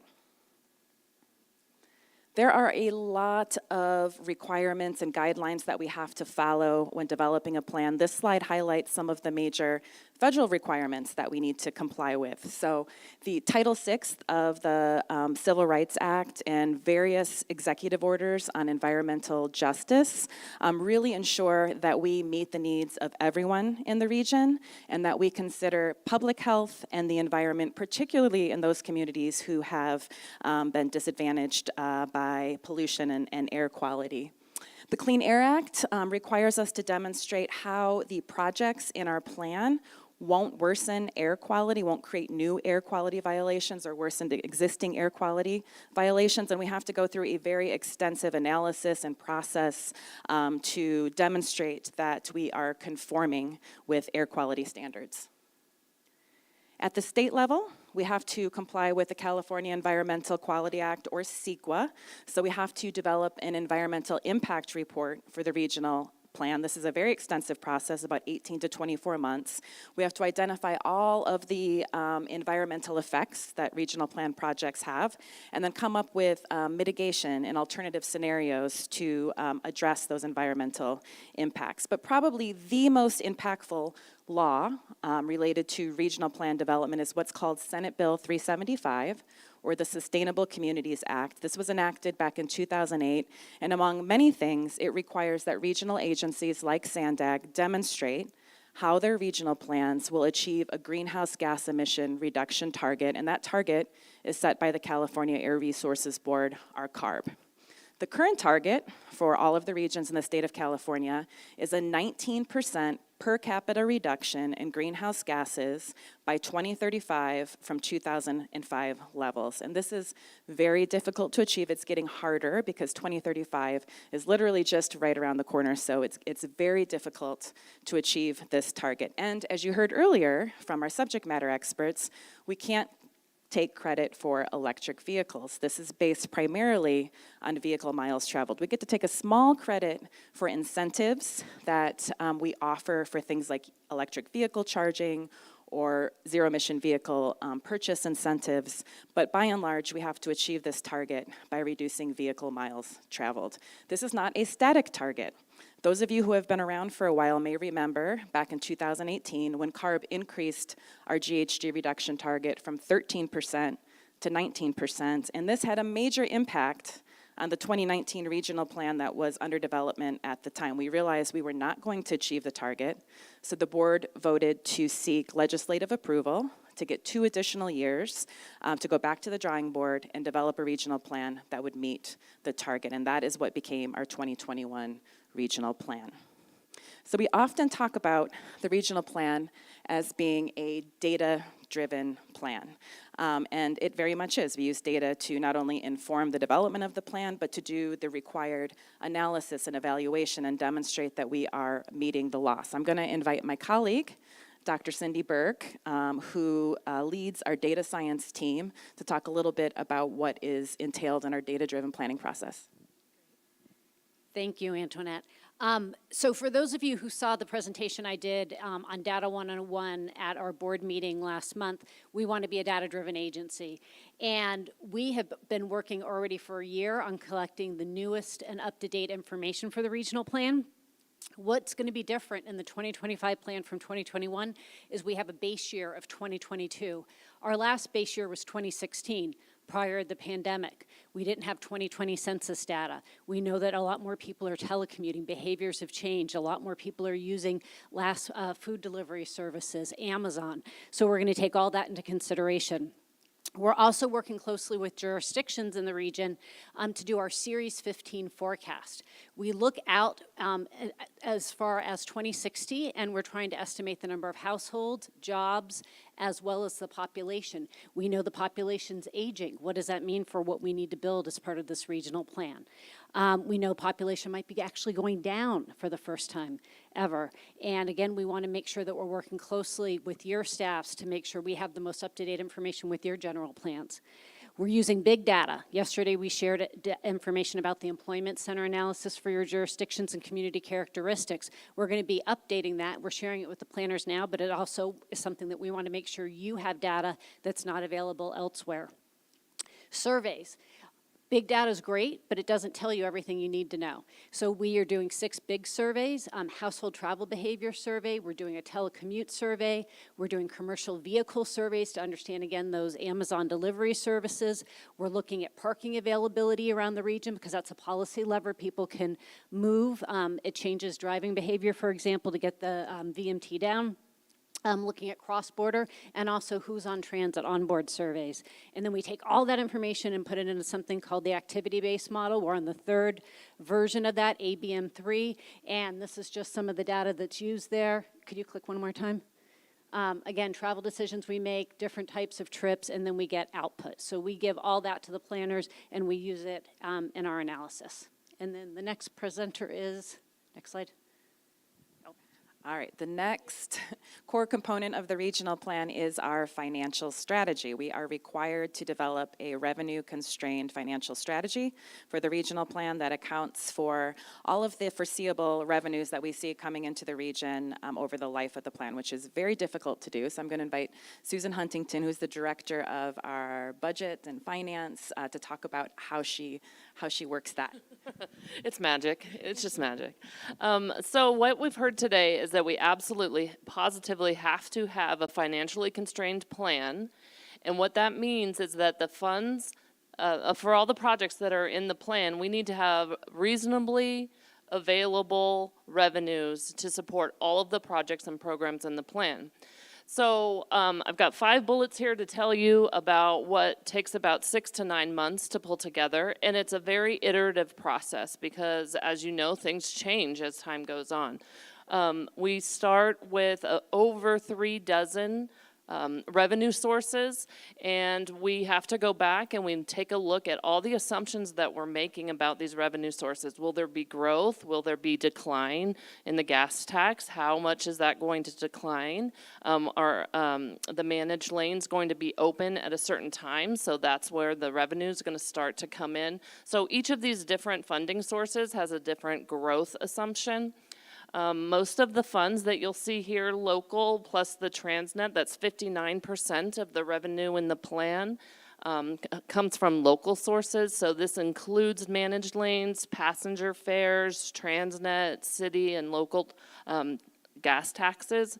What's really critical about that 59% is we use those funds to leverage our state and federal funds. So as you know, right now, there's a lot of competitive programs at the federal level. We use these local funds in order to generate more state and federal. Another thing about the revenue is that they all have their own particular uses. So we cannot use transit operations funds on highway capital, for instance, or local street improvement projects. So just to make that clear too, that you can't change the uses, and you have to make sure that you're using them appropriately or you won't get them again. We go through what are our existing funds. So we know that Transnet's through 2048. That's in legislation right now. But we also have funds that we can reasonably assume will be available that aren't currently. Continuation is how I've noted it here. These would be at the federal level where IIJA expires in 2026. But it's reasonable to assume that there will be another appropriation following that, and those funds will continue to come into the region. And then there's future. So are there any public policy discussions that are taking place which may provide additional revenue? So Councilmember Gasterlin mentioned earlier that one of the states uses a vehicle fee. So what we do is we kind of look around and we see what other regions are using, regions that are similar to us, that's a state, but there are other regions that are doing things like congestion pricing or vehicle assessments, parking revenue.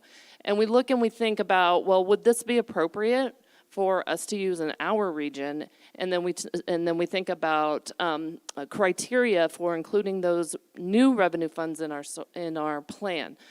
Equity concerns, how much money would it generate, things like that. And then we go through and we do peer assumptions, peer reviews and assumptions, and we meet with others to make sure that all the revenue is that it's accurate and reasonable. So that's how the revenue comes together, and it's probably about a 9-month process. Okay, so then when Susan tells us how much money we have, we get to do the fun part, and that is to put together the transportation network, identify all of the projects that are going to go into the plan. And remember, we have to really prioritize projects that will help us achieve our VMT GHG target by 2035. And the planning department works very closely with Sharon Humphrey's department, engineering and capital, to identify those projects, do the phasing, and come up with the cost estimates for those projects. I'm going to hand it over to Sharon to talk a little bit about that partnership. So I think I get to do the really fun stuff. So basically, like Antoinette said, I work really closely with her department to work on the plan. But the plan is a vision. And what I do with Susan is develop a regional transportation improvement plan, which is what we're actually going to do for the next 5 years. And that's got real money, not an idea of where the money might come from. And then from those projects that are identified in the regional transportation improvement plan, we have the funding, and then even though the plan is environmentally cleared, each individual project needs to be environmentally cleared. So there's lots of opportunity to reach out to the communities. And the most exciting part of the work that we do is that we actually deliver infrastructure to your constituents. And so we solicit all the input through the environmental process from your communities, and then we actually get to deliver transformative change for your communities. And for me, that is such an exciting part of the work that we do at SANDAG, is to actually deliver real change to the people of the region. So with that, I'll pass it back to Antoinette. All right, another requirement and really important aspect of the regional plan, really from beginning to end, is the stakeholder and community engagement. And our amazing Director of Public Affairs, who planned this event for you over the last couple of days, is also responsible for developing our public involvement plan and strategy. So I'm going to hand it over to Robin to wrap things up with that. Thank you. Okay, they always say they save the best for last, right? But this is also because this regional plan is not possible without you. And when I say you, that's the big you. That's the board of directors, that's the public, that's our community groups. It's the region. We call it the regional plan for a reason. It's the region's plan. And so we cannot do our work. This amazing team cannot do everything they talked about without your input. This is for you. This is for all of us. We live in the San Diego region too. So it's in all of our interests to work together and find a way to make this happen, which is one reason why I was so pleased to see all of the statements that you've agreed to. For the folks that are just joining us today, please take a look. There are some really important commitments made that we're going to hold you all to, because it's so important when we're talking about community collaboration and engagement and really informing where we're going together as a region. One of the things that stood out to me is there's an agreement that we are a we. SANDAG is all of us. And so we're going to work together to have these conversations. One of the big changes you're going to see in our outreach for this cycle of the regional plan is really trying to meet people where they are. We want to be in the communities. We want to go to the town halls that the elected officials are having. We want to make sure that everyone, at least at a minimum, feels like they're heard. I heard today there's communities still feeling very much left out, right? That's our job. We have to make sure that everyone at least feels like they have an opportunity to be a part of the process. And more importantly, they feel like they have a seat at the table in helping to make those decisions. We are a taxpayer-funded agency, and we take that really, really seriously. Every person has a voice in the process that it takes to make the regional plan a possibility. And even once we put the regional plan together, it can't become real without the partnership of all of you. So our job never ends. It's whether we're developing or implementing it, this is one regional plan. So that is it. You are not experts in the regional plan, and we have a little bit of an exercise for you to do. Now that you know how to put a regional plan together and what all the legal requirements are, we have a puzzle, and you're going to work on that puzzle in partnership with some of the community-based organizations that are also really instrumental in helping us to reach out to communities and make sure that we're hearing from everyone, particularly those folks that aren't normally involved in the regional planning process. So you may know we have a social equity working group at SANDAG. We have representation on that working group from community-based organizations and nonprofit collaboratives from across the region, and they do a lot of work on SANDAG's behalf to get not only information out to their communities, but also to get input back to SANDAG. So a little bit of a collaborative exercise today to put together the regional plan. Who's going to provide the instructions on the puzzle? Okay, thank you. All right, everybody. Thank you, Antoinette. Thank you for everybody for the update on the the presentation for regional plan. So we'll notice a few new faces sitting around the table as well on the inside, some of the community members that have joined in. What we're going to be doing is a small group exercise, and I'm going to break everybody out into groups, and then if there's any community members that are also around the room that want to join in, I'll call for that, and then I'll explain the game once we get everybody grouped up. So our first group is going to start here with Councilmember Gasterland, and it's going to go all the way to Dennis Keck right here. Our next group, and make sure you guys have a gray basket. So if you guys want to scoot together. And then our next group is going to start with Patricia, and it's going to go to Councilmember Marizito. And that's going to be our next group. Make sure you guys have a basket. Our next group is going to start with Mayor Sanchez and end with Chair Vargas and Carol right here in the corner. And then our next group is going to start with Vice Chair Elo Rivera, and it's going to end with Councilmember Tony Kranz. And Ian, you're going to join that group as well. Our next group will start with Supervisor Anderson when he returns, and it's going to go all the way to here. And I didn't catch your name, but we're going to end at that table. Perfect. Carmela. It's going to end with Carmela. And then you guys will be our next group, and make sure that you have a gray basket. And then would any of the other community members in the room like to join in the exercise with some of the board members? Perfect. Okay, great.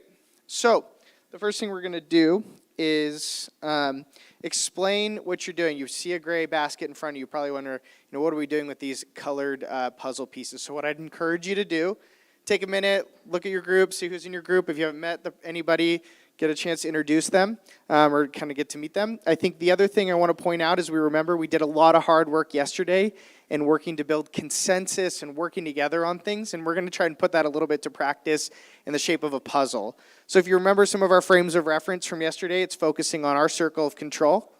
It's framing us versus the challenge, using both and thinking, and clearing the slate when we need to. So I want you guys to think about those muscles we were building yesterday and working together and how we can actually put that to practice with the puzzle.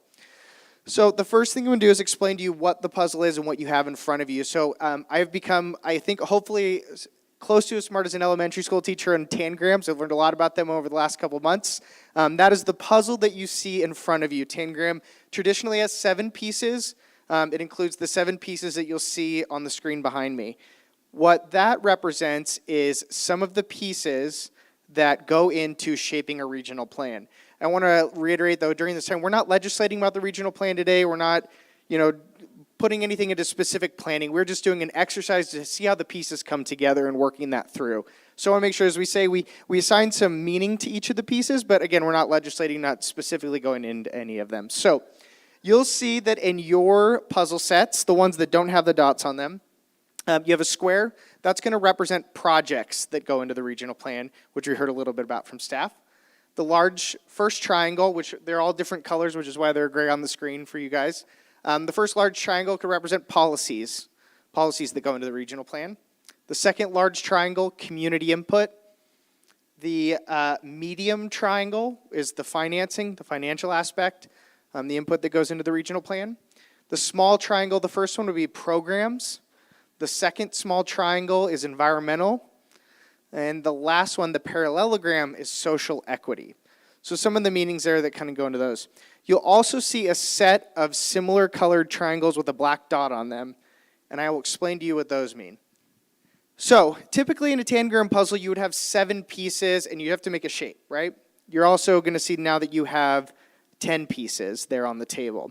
What I'm going to ask you to do is I'm going to ask you to create a triangle with the 7 pieces and only one of the pieces, one of these triangles that has a black dot on it. So you're going to have to do a little bit of negotiating, working through and seeing which of those 3 size triangles with a black dot on them would be included into that puzzle. So to reiterate that's 7 pieces with no dots on them that would go into your puzzle, and then one of the triangles that has a black dot that would go into the 7 pieces. So in total, at the end of that exercise, you'll have 8 pieces in your shape. Does that make sense to everybody? Go ahead. And that's what I'm going to say, yes. And then, with those pieces in mind, your final shape has to be a triangle. Any questions? Does that make sense? Okay. So, as is typical for putting a regional plan together, we know some of the pieces that go into it. I am going to start a timer. You're going to have 10 minutes to work together to put that shape, the triangle, together. And if I can start the timer, thank you.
Just a quick reminder, we passed the 5-minute left mark.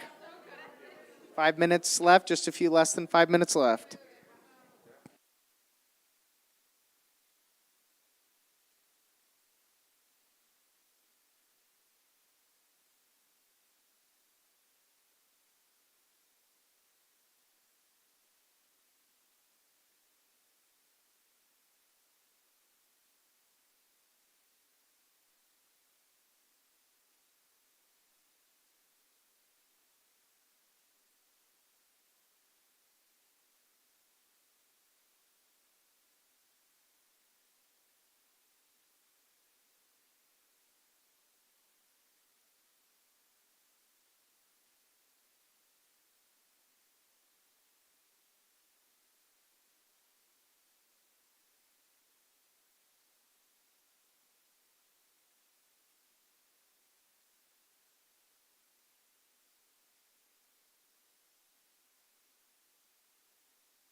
Okay, can I have everybody pause? I know we have 2 minutes left, but we're going to have to pause very quickly. Put hands off the puzzle pieces for just a moment. I want to inform all of you that a new state law has passed, and you are now going to have to incorporate the parallelogram with a little star. Can you go to the next slide for me? Into your triangle. Can you, 1 second. Don't worry about the clock. So, as I mentioned, a new state law has been announced. Becca has handed around a parallelogram that has a star. That star parallelogram now has to be included, so that means at the end of our activity, your triangle will need to have 9 pieces. 9 pieces in total, not 8. So, with that, we will start our next timer. I'm going to give everybody 7 minutes to now create a triangle with that new piece in it.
We just passed the 5-minute mark. We just passed the 5-minute mark.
So we are coming up on almost 2 minutes. 2 minutes to go. 2 minutes to go.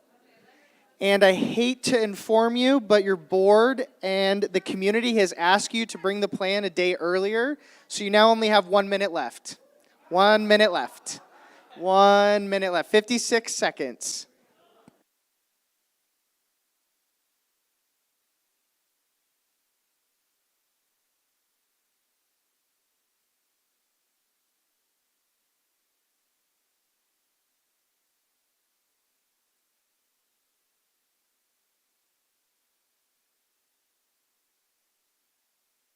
Thirty seconds. 30 seconds.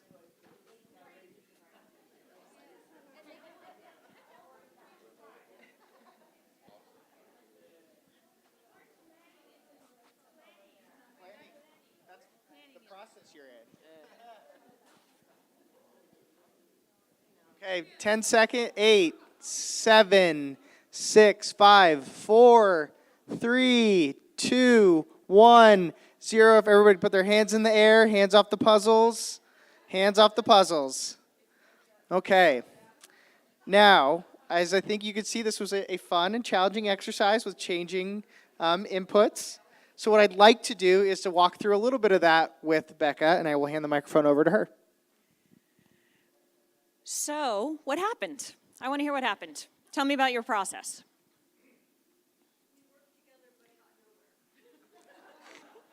Microphone, please. We worked together, it was fun, but we got nowhere. And I wish you could all see their shape right now, but I'm not even sure the pieces aren't even touching each other. So We gave not up a on triangle, that. yep, okay, good. We did manage to get a perfect triangle that pointed at a project or that the project was at the base of. But without Yeah. funding. Yeah. Mhm. Great, okay, what happened? We decided that it's actually an unsolvable problem, and we defined triangle-ish, and we redefined a triangle to have 4 sides. Also, we changed ours because ours is based on the community needs. Excellent. Okay, so yes, I think it's impossible. I actually don't think you can create a perfect triangle. Did you do it? You're raising your hand. You went vertical. Okay. Oh, interesting. Okay. So I'm seeing 2 groups over here who basically took the rules and said we don't like them, so we're not going to comply with them. Wait, is the audit committee here? I think you should be concerned. Okay. Okay. Okay, so you end up, you made a rectangle and you used all 3 of your projects, okay? And you made a triangle by stacking everything. Excellent. I saw some people flipped pieces over, right? Yeah, okay. We decided, I think collectively, that staff was screwing with us, and we were going to make our own project. So yes, we decided that the important part was that we were all working together towards the same goal, and that, that we didn't come up with a perfect triangle basically just means that we're never going to have a perfect project, but it's that fact that we're all working together to the same end. Thank you. That was actually a very key part of this exercise. The regional plan, you want it to be a perfect triangle. Antoinette, is the regional plan ever going to be a perfect triangle, metaphorically? We decided to ditch it and go roundabout. Right? So that, you have all of these constraints that you're working with, and there may not be a way to get it to all come together the way you want it to come together, right? And I also love that you just decided, forget state law. Did you want to say something? Okay. What else happened? And talk me through the process. What was the process like? We started working as a group, kind of all putting our input into the project, and then eventually split it up, each taking a minute or so to try it individually. And I noticed that when I was watching someone else do the puzzle, I had a lot of suggestions, but when I was doing the puzzle, I had no idea what I was doing. Thank you. I love that. Okay. Yeah, tell me more. What process at other groups?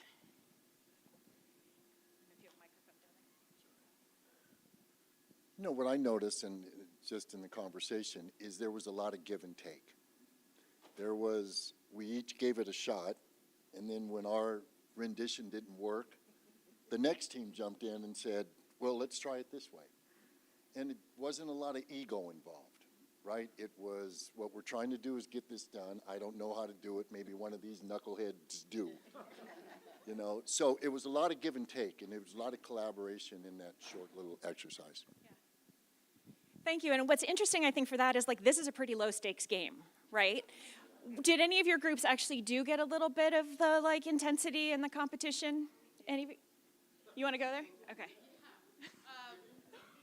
I think it was mostly me just wanting to win. But what we did learn, I think, what I did see in the process is that even, we all gave each other an opportunity to do it. We tried to, have suggestions, but there was never any, well, you should have figured it out. We were all very open to understanding that, maybe we are not a triangle type of county, but we are trying to collectively work. And I just appreciate my team member, Mayor Vasquez, who's still trying to figure this out. But truly, I think it just speaks to sometimes there is no option other than to figure it out. And so I really appreciated the dynamic everybody brought to the group. And we also felt like planning should have given us more information so that we could develop a triangle that will work for everyone. But also what we did was we looked back to say, okay, these are the critical elements that are necessary. Square was the projects, large was the policies and community input, medium was the financial component, small were the programs and environmental. And so where do all of those things fall within that triangle? They all have meaning. And then you guys gave us this whole, blah, blah, blah. So the star, the social equity component. And to make it all fit without more direction provided from planning was very challenging. And I think we also came to the conclusion that instead of building in what was not working, we took a step back and took everything apart again and tried another solution instead of going the same way as the other person. Can I make a comment? So we had two different versions of triangles, one with 2 dots and one with 3, and I was advocating that if we really want a triangle, then we have to fight to change the rules so that we can make the triangle that we need. Yeah, there you go. Circle of influence with SANDAG board, right? Yeah. I'd like to call for a weighted vote to redesign the geometric shape. Do we have a second? What we noticed in this group is we come out together, we all have a chance to participate and have our input in this and hands-on, but we noticed the different set of skills. We would try not to put see the projects a square and we make it a diamond and we reshape it. And now we end up with a perfect four-side triangle. But we finally made it and we added more, and it shouldn't be perfect a shape as a triangle. We can just shape up with whatever we have, but we need to pursue and be more visionary with more different shapes of manage this. What I really like about what you're talking about here, and actually this group, that also, like, you changed what the goal was, right? So I told you the goal is the triangle, right? To some extent, the SANDAG board has the opportunity to define what the goal is, right? So you can say, traditionally, the goal's been a triangle. But this time, we want it to be slightly different, right? Like, you have to work within the constraints you're given, but that is some place that you have some degree of control, right? Our expectations are not a perfect triangle. You can set some of those sort of understandings with each other. Anything else from this process you want to share? Well, like what actually goes on in California, you could look at what other NPOs are trying to do, and you can copy, what works, but unfortunately, there was nothing else that was working in California. That was one of my favorite things is everyone's like focused on their own, and then all of a sudden I'm like, oh, some people are starting to do like this, right? We didn't say you couldn't. So we were finally able to get to actually building it, but we had to use every single piece. So that's where my colleague here mentioned that it's important to maybe change the rules to make sure that we get to the desired outcome, which was to make a triangle. Yeah, great. And SANDAG actually did change the rules in the last RTP. We were supposed to complete one every 4 years. It took 6 years. But I don't know if the 6-year process was any better than the 4 year. Great, yes. I'll also say that, microphone, just because we're streaming. I'll also say that our team, there was like suggestions of let's change the perspective of what we're trying to, how we're looking at the triangle, how we're looking at the shapes. And, we were all very well aware of how difficult it was to get all of them in there because we could very easily say this is a triangle, but we were trying to find ways to incorporate everything. And I appreciated the dynamic of looking at what the different pieces represented and where we all prioritize those things and seeing how that shifted the way that we were looking at the triangle. Great. Well, go ahead. I was just going to say that the footprint of this is actually a triangle. There is 2 green pieces remaining. There's a lot more open space, and it went 8 stories. Oh, you went with density. Okay, good. I was joking a little bit with my colleagues as I walked around about how sort of rewarding it was to watch you all struggle with this. Because one of the intents also of this is just sort of raise your empathy for what staff at SANDAG have to go through to try to create a triangle for you, right? Which is a regional plan. So that was part of the intention as well. Any final closing thoughts, particularly from board members, about this exercise, about what it felt like to try to apply some of the things you learned yesterday to this? There was no right answer. Well, I don't know. Maybe someone smarter than me, but yeah, I don't think there was an answer. This exercise made me think of something that I learned really young, and maybe someone here will recognize it. It's putting 6 dots on a board and then being instructed to draw 4 straight lines, all connecting. You've heard of it. And that is an exercise that helps you think outside the box. So it's an imaginary box, but we need to continue to expand to look outside the box and not limit ourselves.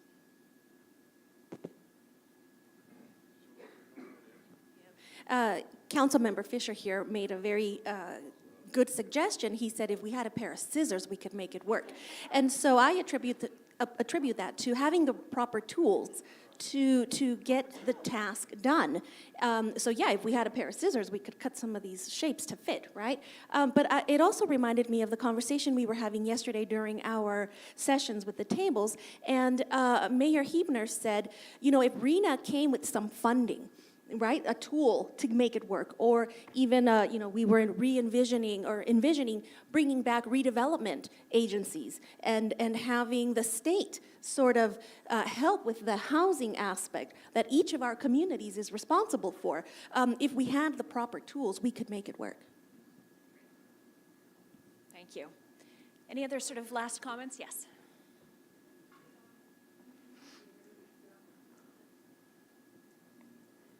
Thanks. Well, it really gave me appreciation for staff. Not only that, I mean, we know that staff is data-driven in putting together a regional plan, but there clearly is a lot of creativity that goes into it as well. And the other thing is that when all of a sudden the new information was provided to us, the state, and then the board action, I understand now why it takes so much time for staff to reconfigure this entire regional plan to make it work. And what we just asked them to do by removing the road user charge and then having to redo the environmental, that's pretty huge. We just did it, you know, I mean, there was obviously a lot that went into that, a lot of thought, et cetera, on the board side. But I think we all have to be really mindful of once we do get a compliant regional transportation plan, what would go into it to change it. But what goes into creating a compliant regional transportation plan does have to consider everybody and all of the pieces that are relevant. But it seems to me that the exercise showed us that there's some that have to be left out. And so we had created a triangle with all 3 projects. But we can't always do that, I suppose. And so there's just a lot of appreciation that I recognized from this exercise that goes into all that creates this regional transportation plan. And then let's not forget that every 4 years we get to change it, and every 5 years we get to fund what we decide to do. And that kind of changes it all as well. Great, thank you. I think that's a fantastic closing comment, so I'll hand it back to the chair for closing public comment and then closing comments for the day. Thank you. Thank you. I just want to, first and foremost, say thank you to all of our CBO partners for joining us today. I know that you all are super busy, but to spend some time with us and to be able to be our thought partners in this process is really, really, we really appreciate it. So can we just give them one more round of applause, please?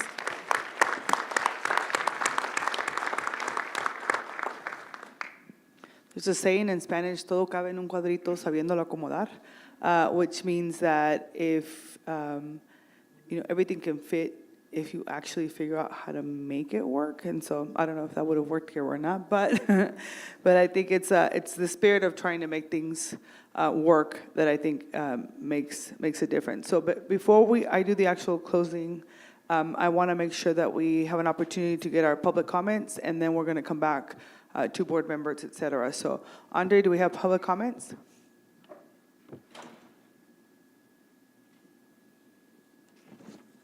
Yes, we do have one public commenter, Gretchen Newsom.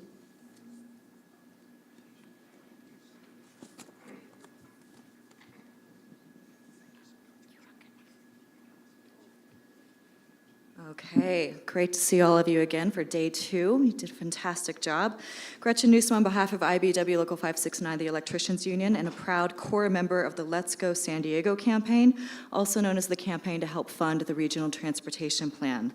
Our measure is focused on specific transportation improvements that will make commutes easier for all of San Diego County. That includes expanded transit with a rail connection to the airport, improved service on our trolleys and buses, affordable fares for the seniors, students, youth, and the disabled.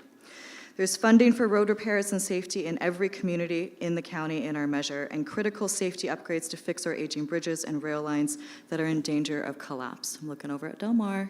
We're watching you closely. And I just want to commend you on having such a great, robust dialogue today. What you're doing here today is going to move the entire region forward and improve everyone's quality of life with equity. And I also noticed how you are mitigating harm and healing those relations across the county today. So I commend each of you for doing that and putting in the hard work and being here and showing up. I'd like to share with you a brief statement from the campaign. Over the past few years, a historic coalition of citizens, labor and businesses, Democrats and Republicans, climate advocates, and local communities have come together to secure a better transportation future for all of San Diego County. And we are deeply grateful for the broad and ongoing support. Our coalition is determined we will refile our urgently needed transportation initiative for the 2024 ballot and start signature gathering later this year. We will not waver in our commitment to secure the essential transportation improvements San Diego needs, and having carefully managed the funds, our campaign retains $1.3 million to help qualify the measure for 2024.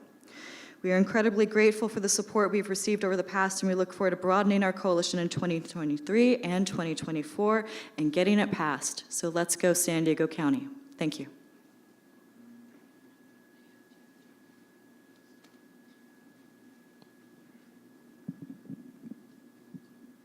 Okay, good.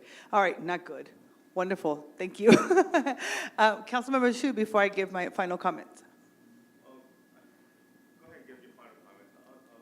I'll help with that. Oh, okay, all right. So I'll just stand up really quickly. So I just want to again say thank you to all the CBOs that are here and to everyone who participated. It's been, I think, very fruitful, right? The retreat yesterday and today, and I hope that as we're entering, the next phase of SANDAG, and we're going to have discussions about budgets and, our independent auditor and performance evaluations and all sorts of other tough or important critical issues that are our responsibility as board members, that we really don't forget everything that we all agreed on up here, so that we can be able to have fruitful conversations about what the next step is for us as an agency. And always, of course, remembering that you represent your local communities, but not forgetting that in the end we have a fiduciary responsibility to SANDAG and to the entity as a whole. And so I want to make sure we don't forget that. I'm going to make sure that all of this information is gathered, and we're going to put it in themes. And I used to be a nonprofit executive, so I love this stuff, right? So we're going to make sure that everyone has this information. And then if you can help me with those members that weren't able to join us either yesterday or today, and share your experience, and really, hopefully, they will understand the spirit which we're leaving here today, I hope, which is one of really trying to listen to understand, and ensuring that everybody is seen and heard. And as I mentioned yesterday, in all of the aspirational goals or themes that we agreed on, right, as it relates to the weighted vote, to me, those are all aspirational goals that I have for how I hope to be leading, how I will be leading SANDAG as your chair, in partnership with my vice chairs, but also remembering that all of you and your voices really matter and are important in every one of the discussions. And so I'm excited about the projects that we're going to be able to deliver to our communities. And just know that my only intention, my only agenda is to make sure that, I help us in navigating the work that we're doing every day in partnership with the staff, so that we can create policies that are community-centered and that they really have equity as the value or the foundation as we're moving forward, so that we can have a better transportation system for this region, because in the end, that's all of us want. And so with that, again, I just want to say thank you. I want to say thank you to Becca and to the team for doing an exceptional job, to the public members who spend so much time here with us, and we could just go ahead and give a big round of applause to everyone. And I'm going to get you out of here in time. I hope you have a wonderful weekend, and then I'm going to turn it over to the council member. Commander Vargas, my tricorder readings are that the atmosphere has greatly improved. We have completed our mission here at Planet Beer House. So we have to get back to SANDAG. Can I call Scotty to beam us up? Yes, sir. I thought you won the jackpot. No.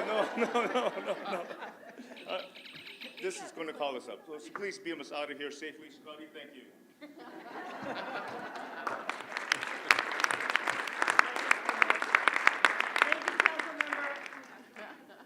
Oh, does everybody mind coming over, getting up in the front so we can take a picture?